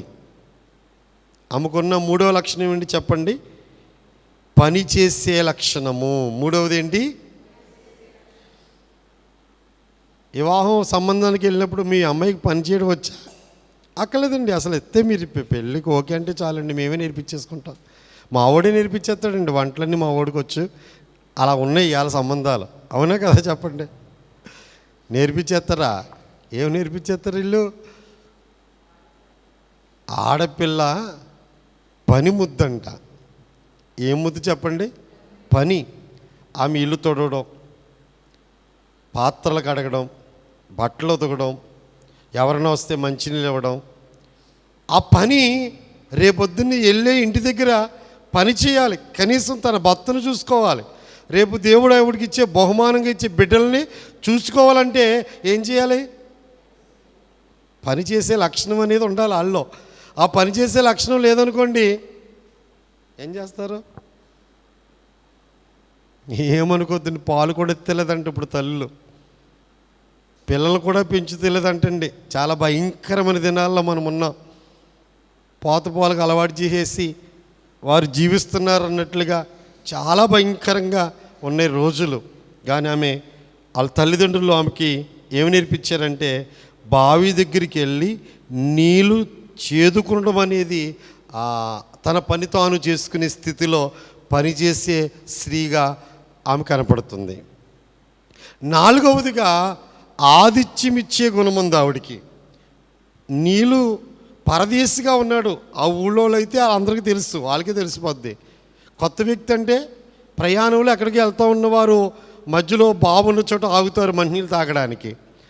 పరదేశి అని చెప్పి నీళ్ళు త్రాగడానికి కొంచెం నీళ్ళు పొయ్యమ్మా అని ఆ పెద్ద దాసుడు అడిగిన వెంటనే అయ్యా త్రాగు అని చెప్పి కడవను చేతి మీదకు ఉంచి, ఆమె యొక్క మాటలు అక్కడ చూస్తుంటే భుజం మీద ఉన్న కడవని ఓ చేతి మీద కింద పెట్టి ఇలా ఉంచి నీళ్ళు పోసింది. నీళ్ళు పోస్తూ నువ్వు త్రాగవయ్యా, నీ ఒంటిలకు కూడా నేను పోసేస్తానంది. అది చిన్న పని అంటారా? ఇంటికెళ్ళి దాదీని కౌరు పంపించవచ్చు కదా, ఇంటికెళ్ళి పనివారిని పనికత్తులు కౌరు పంపించవచ్చు కదా, అలా అన్నయ్యని లాభాన్ని సహోదరుని కౌరు పంపించవచ్చు కదా. కాదు, ఆమెలో ఉన్న ఆతిథ్యమిచ్చే కుటుంబం. అంటే ఇంచుమించు అబ్రహాము గారి యొక్క సంతానం అన్నదమ్ములందరూ కూడా పరదేశులకు, పరవాసులకు ఆతిథ్యమిచ్చే లక్షణం కలిగిన వారుగా ఉన్నారు. మంటీలు ఇవ్వడం కానీ, భోజనం పెట్టడం కానీ, ఆఖరికండి ఆ తర్వాత మాటలో మనం చూస్తాం, పశువులకు గడ్డి ఉంది, స్థలం ఉంది. 10 ఒంట్లు కట్టాలంటే ఎంత ప్లేస్ కావాలండి? 10 ఒంట్లు కట్టడానికి కావాల్సిన స్థలం ఉందంట, వాటికి వేయడానికి గడ్డి ఉందంట, మేత ఉందంట, పనివారు విశ్రాంతి తీసుకుంటే స్థలం ఉందంట. అంటే పరదేశులుగా వచ్చిన వారికి ఆ కుటుంబం ఎలాంటి కుటుంబంగా కనపడుతుందంటే ఆదరించి ఆశ్రయమిచ్చే కుటుంబముగా కనపడుతుంది. అది ఆ కుటుంబానికి దేవుడిచ్చాడు ఆ భాగ్యం. చాలామందికి మంచినీళ్ళు ఇవ్వడం కూడా కష్టమేనండి. మంచినీళ్ళు ఇమ్మన్నా సరే పూర్వదినాల్లోనంటే మన వాళ్ళందరూ మజ్జిగ ఇచ్చేవారంట. ఇప్పుడు మంచినీళ్ళు కొనుక్కున్న మంచినీళ్ళు గ్లాసు తాగేస్తాడు పాపం. అతను సెమ్ముకో గ్లాసు అడిగితే ఇచ్చిన తర్వాత ఈ మాట అనుకున్నా ఉంటారు, కొన్న మంచినీళ్ళు ఎంత అనుకున్నావు, టిన్ని 50 రూపాయలు. ఇంకోసారి అడుగుతాడో పాపం మన నీళ్ళు? చెప్పండి. మనం ఎన్నిసార్లు ఎన్ని వాటర్ పాడు చేస్తున్నామో. కానీ ఎదుటి వానికి మంచినీళ్ళు ఇచ్చే గుణం కూడా, అది అలవాటు ఉండాలి ప్రతి ఒక్కరికి. ఇంటికి వచ్చిన వెంటనే మంచినీళ్ళు తాగుతారా అని అలవాటు, మంచి అలవాటు. ఆతిథ్యంలో భోజనం పెట్టడం, తర్వాత టీ పెట్టడం, టిఫిన్ పెట్టడం, తర్వాత ఏమి పెట్టడం కాదండి. ఫస్ట్ రాగానే ప్రయాణం చేసి వచ్చే వ్యక్తికి దాహం అవుతుంది కాబట్టి మంచినీళ్ళు తాగుతారా అని చెప్పి పెద్దవారు ఇప్పటికీ కూడా మంచి లక్షణం కలిగిన వారు చేసే పని ఏంటంటే వచ్చిన వెంటనే మంచినీళ్ళు తాగుతారా అని మంచినీళ్ళు ఇచ్చే లక్షణం. ఇక్కడ రెప్కమ్మకి 4 మంచి లక్షణాలు మనం చూసాం. ఆమె చక్కనిది, 2 ఆమె కన్నిక, 3 ఆమె పరిచర్య చేసేది, పని చేసేది, 4 ఆతిథ్యం ఇచ్చే స్త్రీగా మనం చూస్తున్నాం. ఆమె పరిచర్య చాలా గొప్పది. బహుశా ఆ పరిచర్యని చూచి ఇలా చూడండి, నీళ్ళు నువ్వు త్రాగు, నీ ఒంటిలకు కూడా పోస్తాను అన్నప్పుడు ఇలా చూడాలి మీరు. ఎలియాజరు గారు కంగారు పడిపోయాడు అంటారా? చాలమ్మా, అంత మాట అన్నావు చాలే, ఒక మెతుకు చూస్తేనే మొత్తం అంతా అర్థమైపోద్దమ్మా, మా పనులు ఉన్నారులే, తెచ్చేస్తారులే, పోసేస్తారులే అని ఏమైనా కంగారు పడ్డాడంటారా? అలా చూస్తున్నాడండి 10 ఒంట్లు తాగేదాకా. మనం కూడా అలా చూడాలి, ప్రార్థన చేశాక అది ఎంతవరకు నెరవేరుద్దని చూడాలి. ఆడావిడ పడిపోకూడదు. కొంచెం అలా కనబడేటప్పటికి కొంచెం అనుకున్నట్టు జరిగిపోతుంది కదా అని చెప్పేసి మనం ఎంటర్ అయిపోకూడదు దాంట్లో. అక్కడ చూడండి, ఆ వాక్యం ఎంత చక్కగా ఉందంటే, యెహోవా సఫలము చేసినో లేదో తెలుసుకొనవలనని ఊరకుండెను. మొత్తం 10 ఒంట్లు నీళ్ళు తాగేదాకా అలా చూస్తూ ఉండిపోయాడు అంతే. నా ప్రార్థన సంపూర్ణంగా నెరవేరిందా లేదా అని చెప్పి. అంటే ఊరుకున్నాడు. మనం కూడా ఏముండాలి? దేవుడి సన్నిధిలో ప్రార్థన చేసేది నెరవేరేదాకా అలా మౌనంగా కనిపెట్టుకుని ఉండాలి, ఊరుకుని ఉండాలి. అంతేకాని కొంచెం జరిగేటప్పుడు తొందరపడిపోయి మనం చేసేకూడదు ఆ పని. రేపొద్దున్న ఆమె వంశవృక్షానికి ఆమె కోడలో. ఇస్సాకు భార్య అంటే సామాన్యమా? 25 ఏండ్లు ఇస్తానని చెప్పి కొడుకునిచ్చాడు. ఆమెకి ఇస్సాకు భార్య అంటే సామాన్యురాలు కాదు, ఎంతో గొప్ప హోదా. రెప్పకాది ఈ యొక్క సహనం చూచాడండి. ఫస్ట్ 2 బిందులు బాగానే మోసేస్తారు,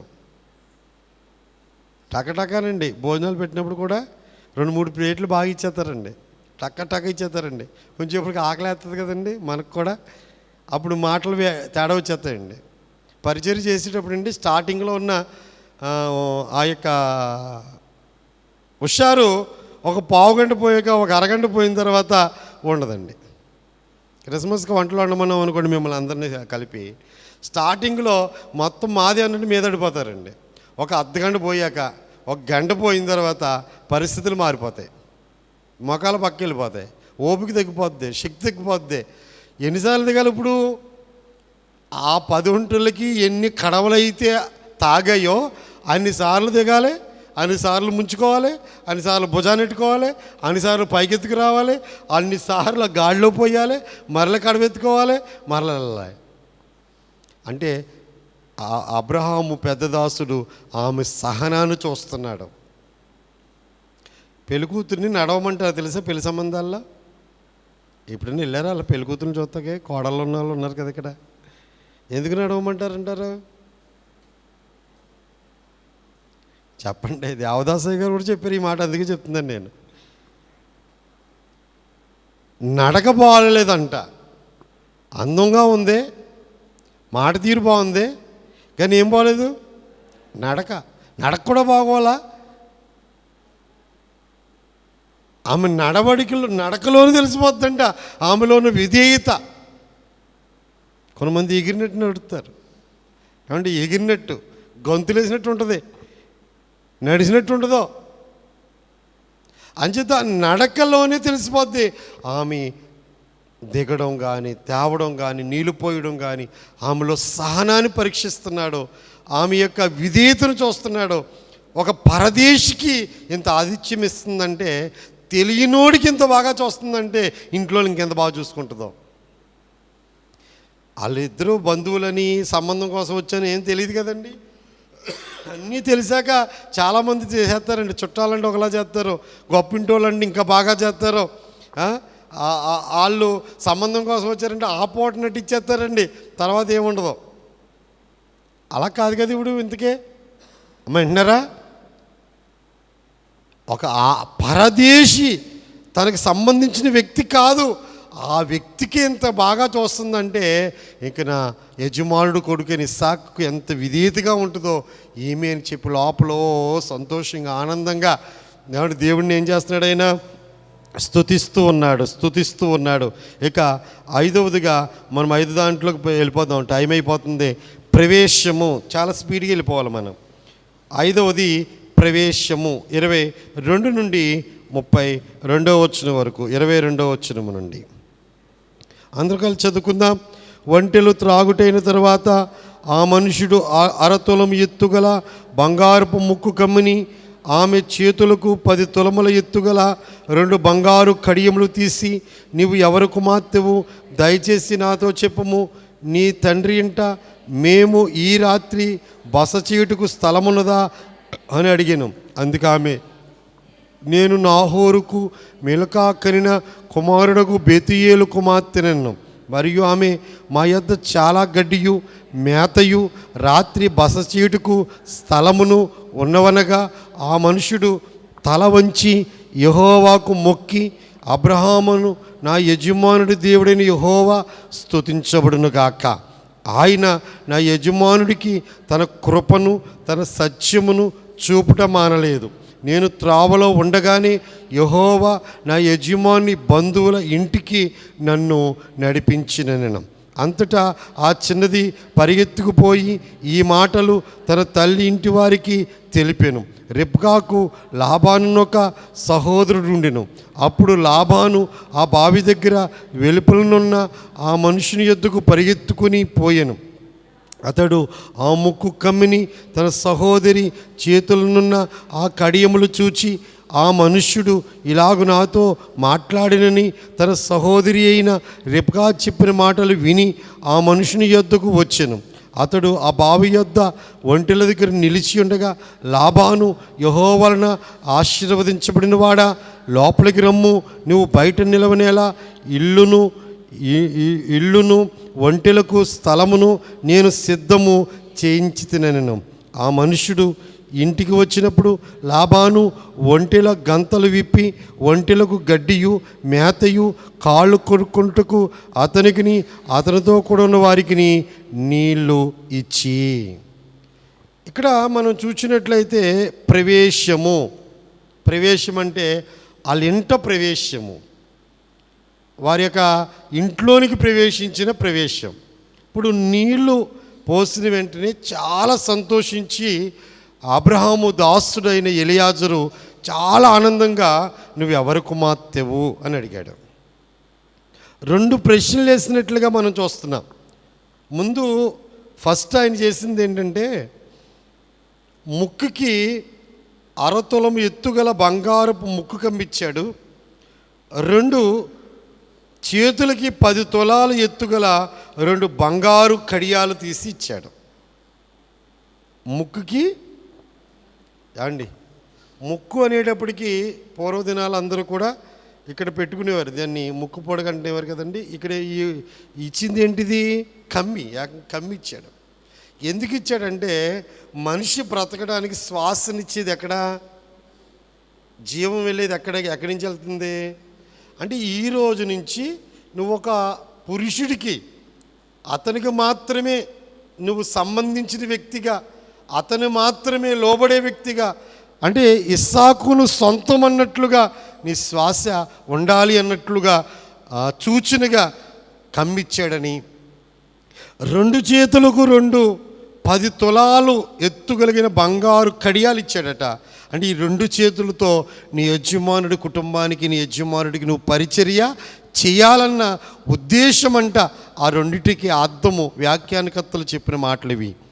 అంటే ఆమె శ్వాస ఇస్సాకే, ఆమె పరిచర్య ఇస్సాకే, ఆయనకే సొంతమయ్యేటట్లుగా బంధించబడాలి అనేటట్లుగా 2 బంగారపు వస్తువులు ఇవ్వడం అనేది ముక్కుకి కమ్మిచ్చాడు.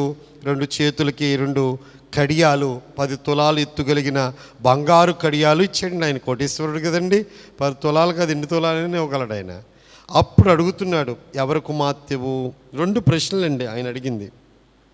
నువ్వు ఎవరి కుమార్తెవు దయచేసి నాతో చెప్పు, మొదటి ప్రశ్న. 2వ ప్రశ్న, నీ తండ్రి ఇంట మేము ఈ రాత్రి బస చేయుటకు స్థలం ఉందా? ఎన్ని ప్రశ్నలు చెప్పండి? 2 ప్రశ్నలు. 2 ప్రశ్నలకి సూటిగా సమాధానం చెప్పింది, తలకిందుల సమాధానం కాదు. ఒక్కొక్కరు సమాధానం దీర్ఘంగా ఉంటుంది. అసలు అడిగిన దానికి సమాధానం మనం వినాలంటే కనీసం 1/4 గంట వినాలి. అలా మాటలో 1/4 గంట దాకా చెప్పిన వాళ్ళు చెప్తే మనం అడిగిన దానికి జవాబు దొరుకుతుంది. ఒక్కొక్కరు ఉన్నారనుకోండి అసలు సమాధానం చెప్పరు. కానీ ఈవిడ చెప్పిన మాటలో 2 ప్రశ్నలకి సమాధానం చూడండి 24వ వచనంలో. అందుకు ఆమె ఫస్ట్ అడిగింది ఏంటి? ఎవరు కుమార్తె కదా, చక్క చెప్తుందండి. నేను నాహోరుకు మిల్కా కనిన కుమారుడుకు బెతూయేలు కుమార్తెను. నాహోరు ఎవరు?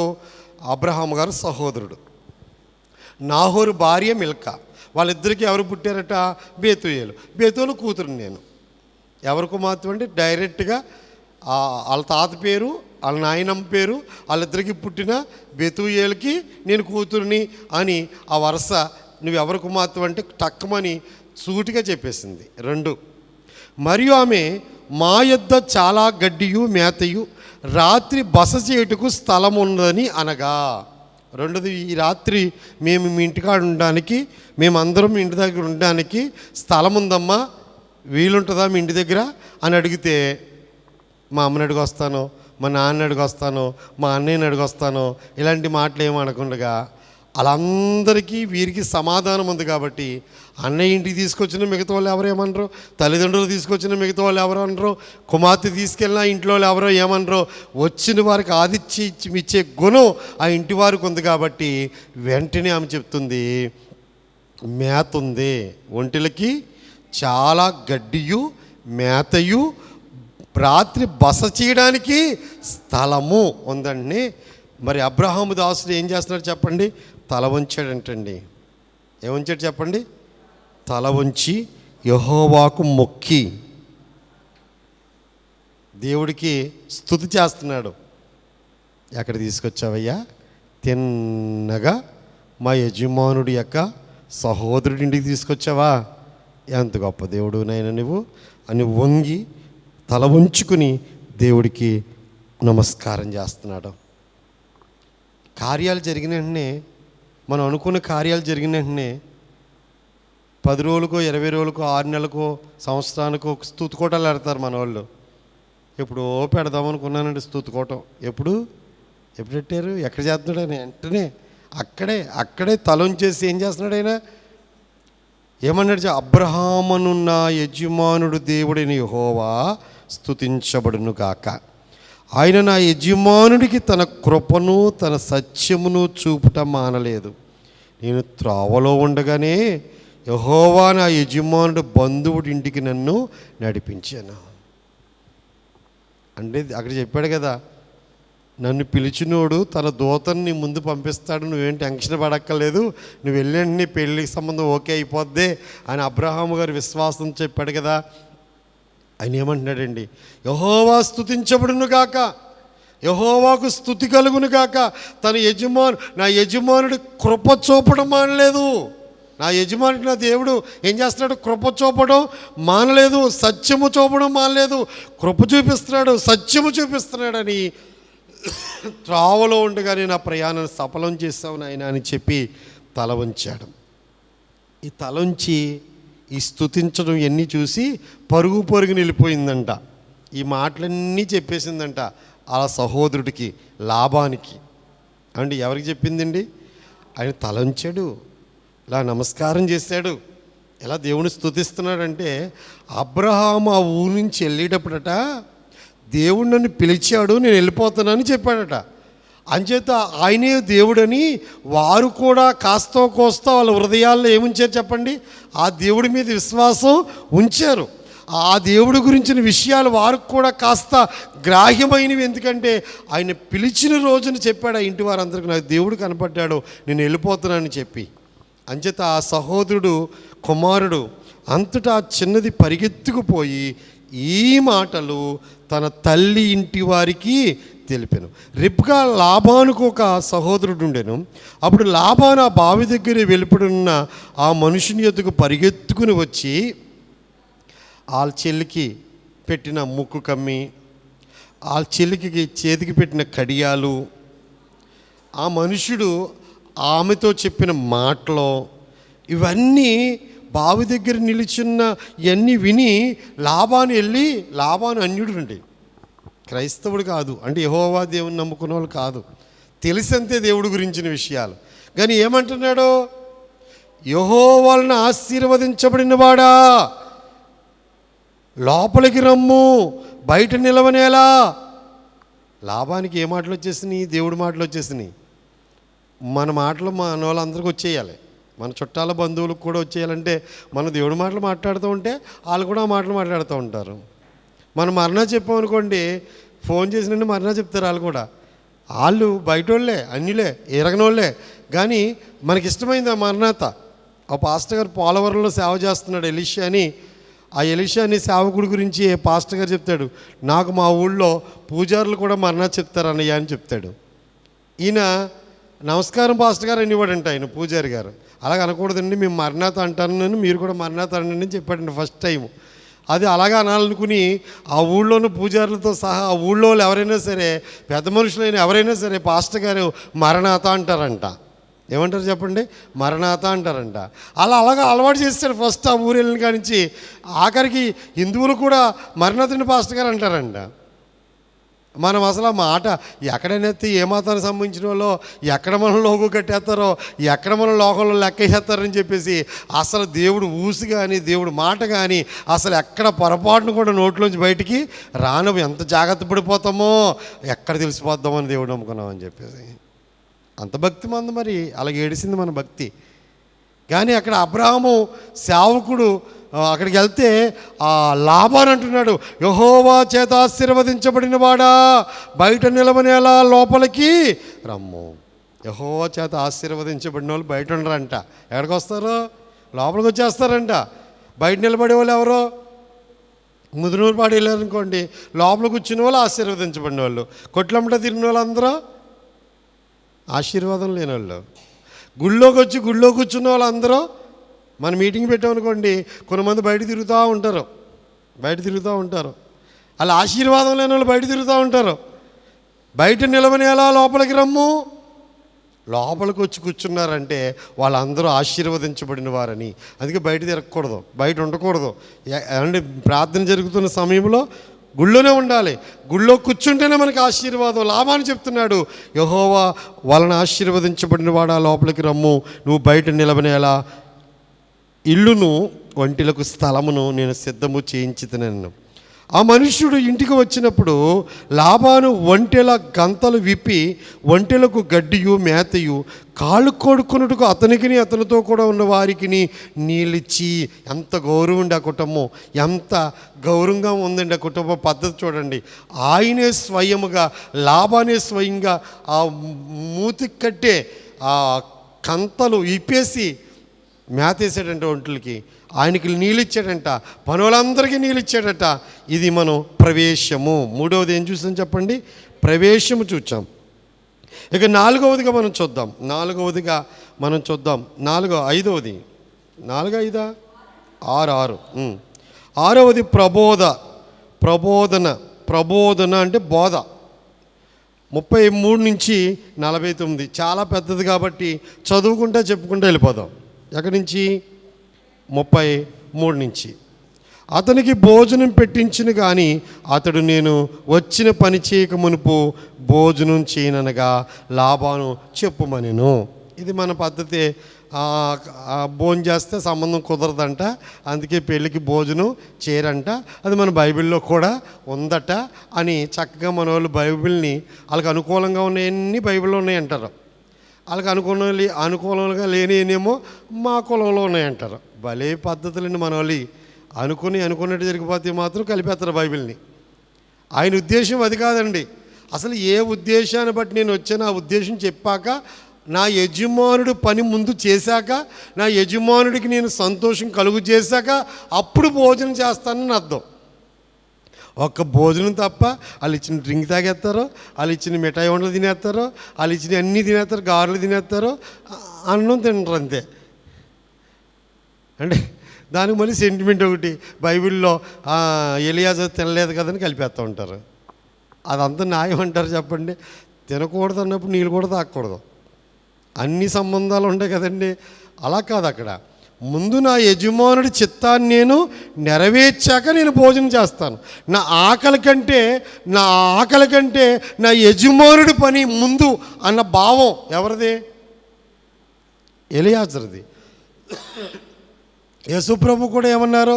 భోజనం చేసావా, రొట్టెలు అంటే తినేసావా అంటే వాళ్ళేమో ఆ సమరయ స్త్రీ తెచ్చేసిందేమో తినేసాడేమో అనుకుంటా ఉంటే యేసుప్రభు వారు ఏం చెప్పారు? యోహాను సువార్త 4వ అధ్యాయములో, నన్ను పంపుని వాని చిత్తము నెరవేర్చుటయు ఆయన పని తుదుముట్టించుటయు నాకు ఆహారమును పానము. నా ఆకలి ఏంటనుకున్నా ఈ వరన్నం తినటం కాదు, ఈ భోజనంతో కడుపు నింపుకుంటాం కాదు. నా తండ్రి నన్ను ఒక పని మీద పంపించాడు, ఆ పని చేస్తే నాకు అన్నం తిన్నట్టు. నా యజమానుడు పని నేను చేయాలి. ఇప్పుడు ఎలియాజరు కూడా ఎవరి పని చేయడానికి ముందుకు వస్తున్నాడు? ఆయన ముందు కడుపు నింపుకుండే పని మీద లేడైనా. యజమానుడి చిత్తాన్ని మనం కూడా ఎక్కడికైనా వెళ్తే ముందు తినేద్దాం, లేట్ అయిపోద్దేమో, లేట్ అయితే మనకు ఉండదేమో, ముందు తినేసి మొదలెడదాంలే పని అనుకుంటారు. అలా అయితే పనులు అవ్వండి. ముందు ఎవరు పని చేయాలి? యజమానుడు పని చేయాలి. అతడు ఇట్లా నేను ఇది గొప్ప ప్రసంగం అండి. ప్రబోధన అంటే బోధ. ఈ బోధ ఎన్ని రకాలుగా ఉందంటే 3 రకాలుగా ఉంది. ఫస్ట్, తన యజమానుని తండ్రి ఎలాగ ఆశీర్వదించాడో, దేవుడు ఎలాగ ఆశీర్వదించాడో మొదటికి చెప్తున్నాడు. రాసుకునే వాళ్ళు రాసుకోండి. యెహోవా అబ్రహాముని ఎలాగ ఆశీర్వదించాడో మొదట మాట్లాడుతున్నాడు. ప్రబోధనలో మొట్టమొదటి అంశం ఏంటంటే యెహోవా దేవుడు అబ్రహాముని ఎలాగ ఆశీర్వదించాడో మాట్లాడుతున్నాడు. ఆ మాటలు అంతటా అతడు ఇట్లనెను, నేను అబ్రహాము దాసుడను, యెహోవా నా యజమానుని బహుగా ఆశీర్వదించును కనుక అతడు గొప్పవాడాయను. ఎందుకు గొప్పవాడయ్యాడు? దేవుడు ఆశీర్వదించాడు, గొప్పవాడయ్యాడు. అతనికి గొర్రెలు, గొడ్లు, వెండి, బంగారము, దాసీజనము, ఒంటెలు, గాడిదలు. అతను కొన్నవన్నీ వరుసగా చెప్తున్నాడు. గొర్రెలు, గొడ్లంట, వెండి, బంగారం అంట, దాసులు, దాసీలంట, తర్వాత ఒంటెలు, గాడిదలు దయచేశాడట. ఎవరు దయచేశారు? యెహోవా దేవుడు దయచేశాడు. నా యజమానుని భార్య అయిన శారా వృద్ధాప్యములో నా యజమానుడికి కుమారునికి అందే. ఆ పుట్టిన కొడుకు ఎలాంటి వాడు అనుకున్నారో? వాగ్దాన పుత్రుడు. దేవుడు ఇస్తానని చెప్పి వృద్ధాప్య కాలమందు ఆ కుమారునికి అంది. నా యజమానుడు తనకు కలిగినది యావత్తు అతనికి ఇచ్చి ఉన్నాడు. ఏమండి, మొత్తం టోటల్గా ఆస్తి అంతా ఎవరిదే? ఎంత ఆస్తి అయితే దేవుడు ఇచ్చాడో ఆ ఆస్తి అంతా మొత్తం ఇస్సాకుదే అని చెప్పాడండి. ఇది యెహోవా ఆశీర్వాదాన్ని గురించి చెప్పాడు. మరియు నా యజమానుడు నాతో, అంటే ఇంత దూరం వచ్చి అక్కడ పెళ్ళికూతురు లేక ఇక్కడికి వచ్చామనుకుంటున్నారేమో. పెళ్ళికూతురు అక్కడ ఊరి నిండా పెళ్ళికూతురులే, ఊరి నిండా కన్నికలే, బోలు మందిని చేసుకుంటే అక్కడ చాలామంది ఉన్నారు. కారణం ఏంటో చెప్తున్నాడు. రెండవది, పెండ్లి కుమార్తె యొక్క ప్రాముఖ్యతను గురించి మాట్లాడుతున్నాడు. ఎక్కడి నుంచి అంటే 37 నుంచి. మరియు నా యజమానుడు నాతో, నేను ఎవరి దేశమందు నివసించుచున్నానో ఆ కనానీల పిల్లల్లో ఒక పిల్లను నా కుమారుడికి పెళ్లి చెయ్యొద్దు. ఇక్కడ చాలామంది కన్యకలు ఉన్నారు, వాళ్ళు ఎవరిని నా కొడుక్కి పెళ్లి చేయడానికి వీల్లేదు. అయితే నా తండ్రి ఇంటికి నా వంశస్థుల యొద్దకు వెళ్ళి నా కుమారునికి పెండ్లి చేటుకు ఒక పిల్లను తీసుకురావాలని నా చేత ప్రమాణము చేయించాను.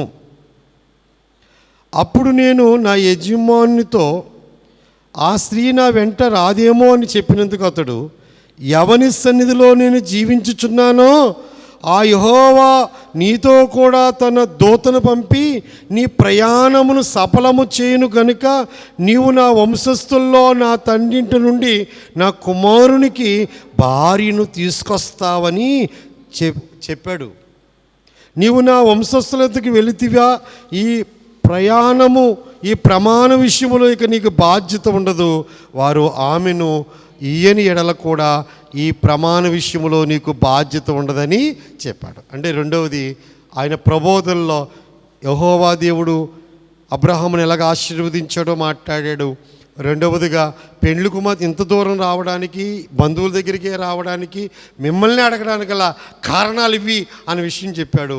మూడవదిగా, నేను ఈ ఊరు వచ్చాను, ఇక్కడికి వచ్చి ప్రార్థన చేశాను. నేడు ఆ బావి యొద్దకు వచ్చి అబ్రహామును నా యజమాని దేవుడైన యెహోవా నా ప్రయాణమును సఫలము చేసినలా నేను ఈ నీళ్ళ బావి యొద్ద నిలిచి ఉండగా నీళ్లు చేదుకున్నట్టుకు వచ్చిన చిన్నదానితో నువ్వు దయచేసి నా కడవలో నీళ్లు కొంచెం నాకు తాగమిన్నమ్మని చెప్పినప్పుడు నువ్వు త్రాగము, నీ ఒంటెలకు చేది పోసేదనని ఎవత చెప్పునో ఆమెయే నా యజమాని కుమారుడికి యెహోవా నియమించిన పెళ్ళయి ఉండును గాకని మనవి చేసుకుంటుని. నేను నా హృదయంలో అట్లు అనుకున్నట్టు చాలించక ముందే రెప్కా భుజం మీద తమ కడవను పెట్టుకుని వచ్చి ఆ బావిలోనికి దిగిపోయి నీళ్ళు చేదుకుని వచ్చాను. అప్పుడు నాకు దాహం ఇమ్మని నేను ఆమెను అడుగగా ఆమె త్వరగా తన కడవను దించి త్రాగుము, నీ ఒంటెలకు నీళ్లు పెట్టిదని చెప్పాను గనుక నేను త్రాగి తిని ఆమె ఒంటెలకును నీళ్లు పెట్టాను.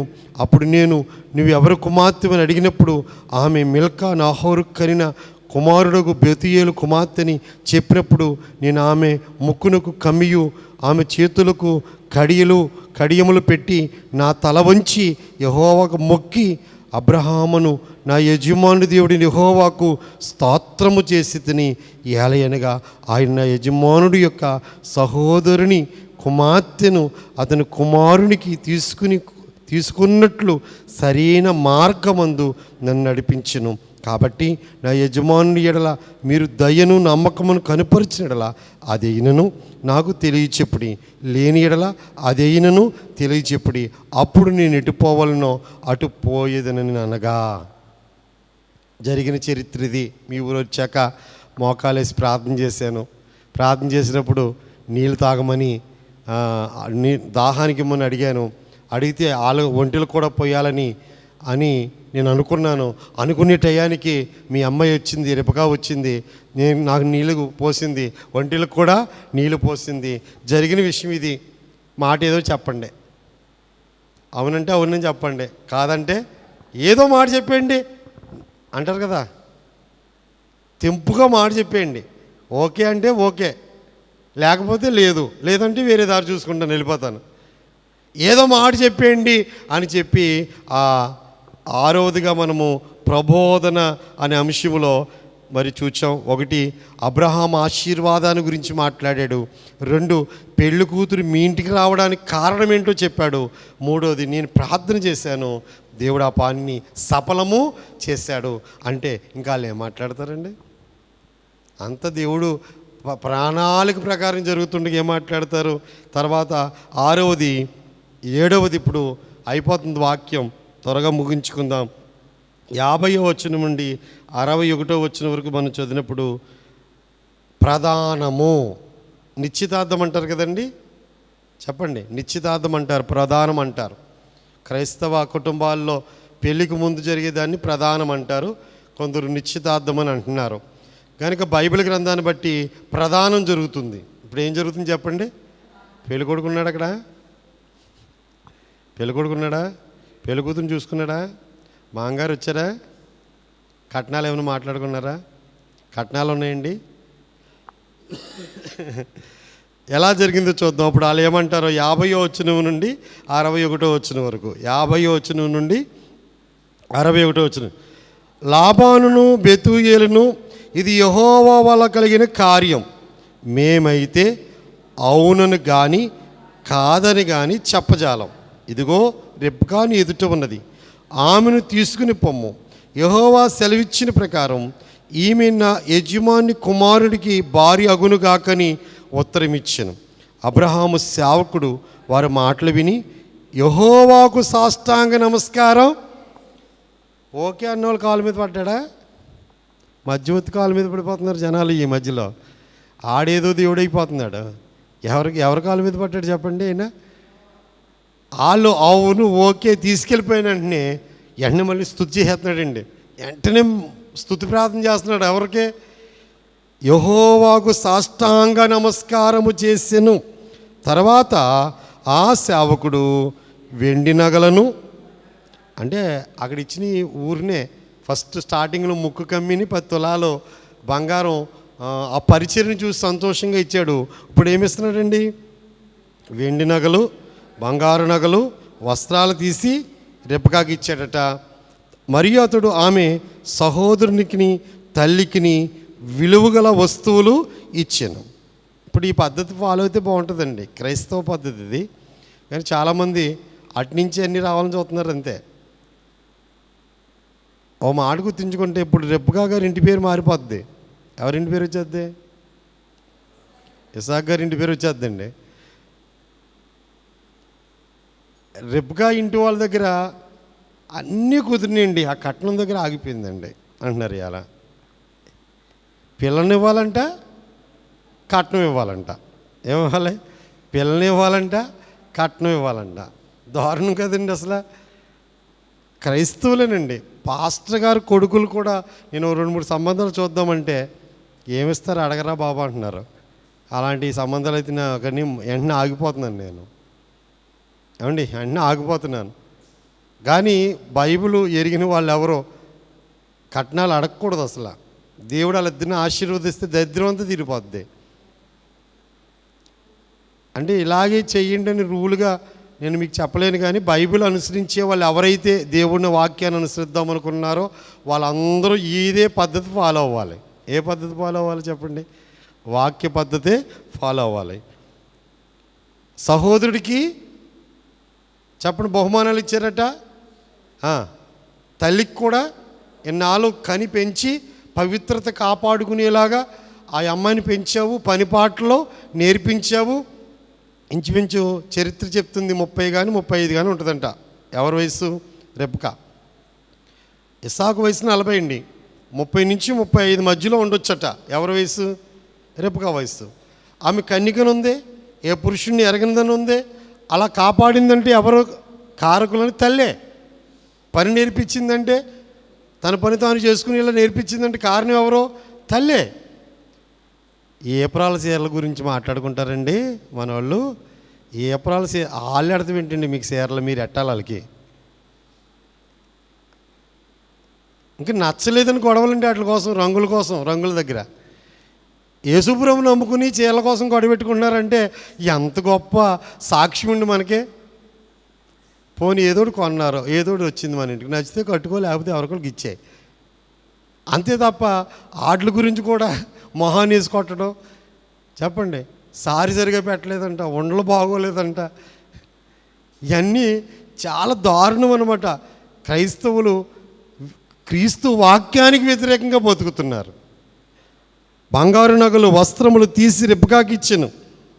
మరియు అతడు ఆమె సహోదరునికి తల్లికిని విలువగల వస్తువులు, నేను ఇంత స్ట్రాంగ్గా చెప్తున్నాను కాబట్టి రేపొద్దు నా కొడుకులు ఇద్దరు ఉన్నారు, ఆ పెళ్ళి చేసినప్పుడు నేను వాక్యానికి వ్యతిరేకంగా ఏమైనా చేస్తే మీరు అడగడానికి రెడీగా ఉండండి, కడగడానికి రెడీగా ఉండండి. మీరు చూసుకోండి ఎలా చేస్తామో. వాక్యానుసారంగా చేయకపోతే అడగడానికి రెడీగా ఉండడానికే, ఆ రోజు మీరు ఏం చెప్పారని అడగడానికే నోట్ చేసుకోండి ఎలాంటి పాయింట్లు. వాక్యాన్ని మన జీవితంలో నెరవేర్చినప్పుడే దేవుడు మనకు తోడుగా ఉంటాడు, మన కుటుంబాలకు ఆశీర్వాదకరంగా ఉంటాయి. ఖచ్చితంగా వాళ్ళకి మనం ఇవ్వాలి. మన బిడ్డ కుమారుడి దగ్గరికి వస్తుంది, 20 ఏళ్ళు పెంచారు, మిగతా లెక్క 100 ఏళ్ళు అనుకుంటే 80 ఏళ్ళు మన దగ్గరే ఉంటుంది, మన ఇంటికే పరిచయం చేస్తుంది. కాబట్టి మనమే వారికి పెట్టాలట. అతడును అతనితో కూడిన మనుషులను అన్నపానములు పుచ్చుకుని అక్కడ ఆ రాత్రంతయు నుండిరి. ఉదయమున వారు లేచినప్పుడు అతడు, నా యజమాని యొద్దకు నన్ను పంపించుడని చెప్పగా ఆమె సహోదరుడు ఆమె తల్లియు, ఈ చిన్నదాన్ని 10 దినాలైనా మా దగ్గర ఉండనివ్వండి, ఆ తర్వాత ఆమెను వెళ్ళవచ్చని అనిరి. అప్పుడు అతడు, యెహోవా నా ప్రయాణమును సఫలము చేసిన గనుక నాకు తడువు కానీక నన్ను పంపించుడి, నా యజమాని యొద్దకు వెళుదునని చెప్పినప్పుడు వారు ఆ చిన్నదాన్ని పిలిచి ఆమె ఏమనునో తెలుసుకుందామని చెప్పుకొని రెబ్కాను పిలిచి, ఈ మనుషునితో కూడా వెళ్ళుదువా అని ఆమెను అడిగినప్పుడు వెళ్ళుదుననెను. కాబట్టి వారు తన సహోదరి అయిన రెబ్కాను ఆమె దాదిని అబ్రహాము సేవకుని అతనితో వచ్చిన మనుషులను సాగనంపినప్పుడు వారు రెబ్కాతో, నా సహోదరి, నీవు వేలకు తల్లివగుదువుగాక, నీ సంతతి వారు తన పగవారి గవిని స్వాధీనపరుచుకొందురుగాక అని ఆమెను దీవించగా దేవునికి మహిమ కలుగునుగాక. ఇక్కడ రెబ్కా వెంటనే ఒప్పుకుంది. తన అభిప్రాయాన్ని కూడా కనుక్కున్నారు. వీళ్ళ అభిప్రాయ ప్రకారంగా పంపించడం కాదు, కానీ పెళ్లి కుమార్తె అభిప్రాయం కూడా కనుక్కున్నారు. అక్కడ ఆ అభిప్రాయం ఓకే అంది వెంటనే ఆమె. అంతే, వెంటనే దాదిని పంపించేటప్పుడు బయలుదేరిపోయారండి. వెంటనే బయలుదేరిపోయారు, ఆలస్యం చేయకుండా బయలుదేరితే ఆ ఇంటి వాళ్ళండి యెహోవా దేవుని పూర్తిగా ఎరిగిన వారు కాదు, కానీ దీవిస్తున్నారు. అమ్మాయిని ఏమని దీవిస్తున్నారంటే, నీవు వేలకు తల్లివుగా ఉందువుగాక, నీ సంతానం తన పగవారి, అక్కడ రాయబడిన మాట, పగవారి గవిని స్వాధీనం చేసుకుందరుగాక. పగవారి గవినేది కనాను దేశంలో 7 జాతుల వారు ఆక్రమించుకున్న గవిని ఇస్సాకు సంతానమే ఏం చేసుకోపోతుంది చెప్పండి, స్వాధీనం. 400-500 ఏళ్ళు తర్వాత జరగబోయే విషయాలను దేవుడు వాళ్ళ నోట పలికిచ్చాడంటే ఆ కుటుంబం ఎంత మంచి కుటుంబం మనం ఆలోచించగలుగుతాం. వాళ్ళు ఎంత మంచిగా అంటున్నారంటే, నువ్వు వేలకు తల్లి వగుదువుగాక అని దీవించి ఆ దీవులతో పంపించేస్తారు. లాస్ట్ అండ్ ఫైనల్ అంటే వాళ్ళ పెద్ద అధ్యాయం కాబట్టి కొంచెం ఆలస్యమైంది, ముగించేసుకుందాం. 62 నుంచి 67 వరకు లాస్ట్ది ఏంటి చెప్పండి, పరిణయము. లాస్ట్ది ఏంటి చెప్పండి, పరిణయము అంటే ఏంటి చెప్పండి, వివాహము. ఇస్సాకు రిబ్కాల వివాహం 62 నుండి 67 వరకు. ఇస్సాకు బెహేర్ లహరోయి మార్గమున వచ్చి దక్షిణ దేశమందు కాపురముండెను. సాయంకాలమున ఇస్సాకు పొలములో ధ్యానింప బయలు వెళ్ళి కనులెత్తి చూచినప్పుడు ఒంటెలు వచ్చుచుండెను. రిబ్కా కనులెత్తి ఇస్సాకును చూచి ఒంటి మీద నుండి దిగి మనల్ని ఎదుర్కొనుటకు పొలములో నడుచుచున్న ఆ మనుష్యుడు ఎవరిని దాసుని అడగా అతడు, ఇతడు నా యజమానుడని చెప్పిన గనుక ఆమె ముసుగు వేసుకొనెను. అప్పుడు ఆ దాసుడు తాను చేసిన కార్యములన్నీ ఇస్సాకుతో వివరించి చెప్పెను. ఇస్సాకు తల్లి అయిన శారా గుడారములోనికి ఆమెను తీసుకుని పోయిను. అట్లా అతడు రిబ్కాను పరిగ్రహింపగా ఆమె అతనికి భార్య ఆయను. అతడు ఆమెను ప్రేమించును. అప్పుడు ఇస్సాకు తన తల్లి విషయమై దుఃఖ నివారణ పొందెను. దేవుడికి మహిమ కలుగును గాక. పెళ్ళికూతురు వచ్చేసిందండి. ఇప్పుడు యజమానుడు నా యజమానుడు అని చెప్పాడండి. రిబ్కాలో ఏం కనపడుతుంది మీకు? ఆయన ఎవరు అని అడిగిందట. ఒంటి దిగిపోయింది, ముసుగు వేసుకుంది. ఈ ముసుగు వేసుకొనడం అనేది తగ్గింపు జీవితానికి, తన యజమానుని గౌరవించడానికి సూచనగా ఉంది. తన యజమానుడు కనబడిన వెంటనే ఆమె ఒంటి దిగిపోయింది, ముసుగు వేసుకుంది, విధేయత కలిగిన స్త్రీగా కనపడుతుంది. అంతేకాకుండా దారులు ఎన్నిసార్లు చెప్పుంటాడో ఎలియాజరు గారు రెబ్కాకి ఇస్సాకు గురించి ఎన్నిసార్లు చెప్పుంటాడో ఆ రూపం ఆయనే అనుకుందనమాట. వెంటనే దిగిపోయింది ఆవిడ. ఇలాగ వెళ్ళిన సంగతి ఒకవేళ చెప్పాలంటే క్యాసెట్ చేశాడు మళ్ళీ. ఎవరో వెళ్ళిన కానించి వచ్చేదాకా వెళ్ళిన విషయం ఒక్కొక్కళ్ళు అడుగుతూ ఉంటే ఒకసారి చెప్పేసాం అనుకోండి, ఫోన్ చేస్తారు. మన పిల్లోడికి సంబంధం వచ్చినప్పుడు మొత్తం చెప్తాం. మళ్ళీ ఇంకొకళ్ళు ఫోన్ చేస్తారు, మళ్ళీ అదే క్యాసెట్. ఇంకొకళ్ళు చెప్పారు అనుకోండి, అదే క్యాసెట్. ఇప్పుడు అక్కడికి వెళ్ళాడు, ఇలా ప్రార్థన చేశాను, ఇలా జరిగింది అని ఇంట్లో చెప్పాడు. ఇప్పుడు ఇంటికి ఆడించి మళ్ళీ వచ్చేదాకా మొత్తం వివరించి ఇస్సాకు అన్నీ చెప్తే ఇస్సాకు వెంటనే సరే అని ఆ భార్యను తన తల్లి గుడారం, శారమ్మ గుడారం 3 ఏళ్ళ నుంచి వాళ్ళ అమ్మ కోసం ఏడుస్తూనే ఉన్నాడంట. అంటే ఎవరి కోసం ఏడుస్తున్నాడు చెప్పండి? దుఃఖం ఉంది ఎవరిలో? తన తల్లి గురించి దుఃఖం ఉంది. ఎప్పుడైతే భార్య వచ్చిందో దుఃఖ నివారణ పొందెను. అంటే తల్లిని మర్చిపోయేటంత ప్రేమ ఎవరిలో దొరికిందంటే రెబ్కాలో దొరికింది. వెంటనే ఎలియాజర్ని భూమి మీద ఎవ్వరికీ జరగనంత వైభవంగా నా పెళ్లి చేయాలి అని ఏమన్నా ఫంక్షన్లను ఏర్పాటు చేశాడంటారా? ఏమీ లేదండి, ఏమీ లేదు. తన భార్యను తీసుకుని తన గుడారంలోకి వెళ్ళిపోయాడు. వాళ్ళిద్దరికి వివాహం అయిపోయింది. అప్పుడు వివాహం అయ్యాక రిబ్కాను ప్రేమించెను. అతడు ఆమెను పెళ్ళయ్యాక ప్రేమ అంటారా, ప్రేమ తర్వాత పెళ్ళి అంటారా? ఇప్పుడు వాళ్ళందరూ ఏమంటున్నారు? కొన్నాళ్ళు ప్రేమించుకుంటామండి, తర్వాత పెళ్లి చేసుకుంటామండి అంటారు. ముందు ప్రేమించేసుకున్నారు, తర్వాత పెళ్లి చేసుకున్నారు, తర్వాత కొట్టుకుంటున్నారు. పెళ్ళికి ముందే ప్రేమ అయిపోయింది కాబట్టి పెళ్ళైన తర్వాత ఇంకేం లేదు వాళ్ళ దగ్గర. ద్వేషం ఏమొచ్చేస్తుంది చెప్పండి? ద్వేషం వస్తుంది. బైబిల్లో వివాహమైన తర్వాత ఇస్సాకు రెబ్కాను ప్రేమించను. వారు కలిసి జీవించడం ద్వారా వారు ఒకరి మీద ఒకరు ప్రేమించుకుంటున్నారో ఆ ప్రేమ శాశ్వతమైంది. మీరు రెబ్కా జీవితం చదివితే, ఇస్సాకు జీవితం చదివితే ఆ రోజు వచ్చింది ఆవిడ మరణించేదాకా మరలా పుట్టింటికి వెళ్ళలేదు. ఆవిడ మరణించేదాకా, అంటే పుట్టింటిని మైమరిపించేంత ప్రేమ ఎక్కడ దొరికింది అంటారు చెప్పండి? ఇస్సాకు దగ్గర ఎంత ప్రేమ దొరికిందంటే, నేను ఒక్కసారి 10 రోజులు ఇల్లు ఉండొస్తానన్న మాట ఒక్కసారి కూడా రెబ్కా ఎవరిని అడగలేదు. చెప్పుకుంటాకి ఇంటాకి ఎంత బాగుంటుంది, అనుభవంలో తెచ్చుకుంటే దేవుడికి ఎంత మహిమ కలుగుతుందో. మన పిల్లలు మనం వాక్యానుసారంగా జీవిస్తే 40 ఏండ్లు వయసు వచ్చినా సరే ఇంత మచ్చలేదు ఎవరిలో? ఇస్సాకులో ఇంత మచ్చలేదండి. ఇంకో మాట చెప్పమంటారా? సాయంకాలము పొలములో ధ్యానింప బయలు వెళ్ళాను. సాయంకాలం ఏం చేస్తున్నాడు చెప్పండి? ఆయన ధ్యానం చేసుకుంటున్నాడట. మా నాన్న కనపడ్డావంట దేవా, మా నాన్నతో ఇలా మాట్లాడావంట, ఇలాగ పిల్లల్ని ఇస్తాను నన్ను ఇచ్చావట అని ఆ దేవుడిని ఏం చేస్తున్నాడు చెప్పండి? ఆయన ధ్యానం చేసుకుంటున్నాడు. ఆ భక్తే ఆ బిడ్డలకు అబ్బిందండి. మన పిల్లలు ఏం చేస్తాగలుగుతున్నారు? ధ్యానం. ఏ ధ్యానాలు అంటారు? మన పిల్లలు ధ్యానాలు చెప్తే మన గుడిలో ఉండి ఇంటికి వెళ్ళిపోతాం వెంటనే. వాళ్ళ తలంపులు ఎలాగుంటున్నాయి, వారి ఆలోచనలు ఎలాగుంటున్నాయి, వారి విధానాలు ఎలాగుంటున్నాయి, వాక్యానికి వ్యతిరేకంగా అసలు వాక్యమే వాళ్ళ హృదయంలో ఉండలేదు. ఇది శాశ్వతం అన్నట్టు బతికేస్తున్నారు. ఇది అశాశ్వతమైన సంగతి వాళ్ళు తెలుసుకుంటలేదు. ఏది శాశ్వతమైంది? పరలోక రాజ్యము శాశ్వతమైంది. టైం ఇప్పుడు చూశాను, టైం అయిపోయింది, ఎక్కువైపోయింది ఈరోజు. మరి పెద్ద అధ్యాయం కనుక నేను ఒక్క రోజులోనే అధ్యాయం అవగట్టాలన్న ప్రణాళిక పెట్టుకోవడం వల్ల ఎక్కువ సమయం అవుతుంది. దేవుడు ఈ మాటలు మన హృదయంలో దీవించును గాక. ఒకసారి చెప్పండి, ముగించేసుకుందాం. ప్రమాణము, ప్రయాణము, ప్రార్థన, పరిచర్య, ప్రవేశము, ప్రధానము, పరిణయము. ప్రార్థన.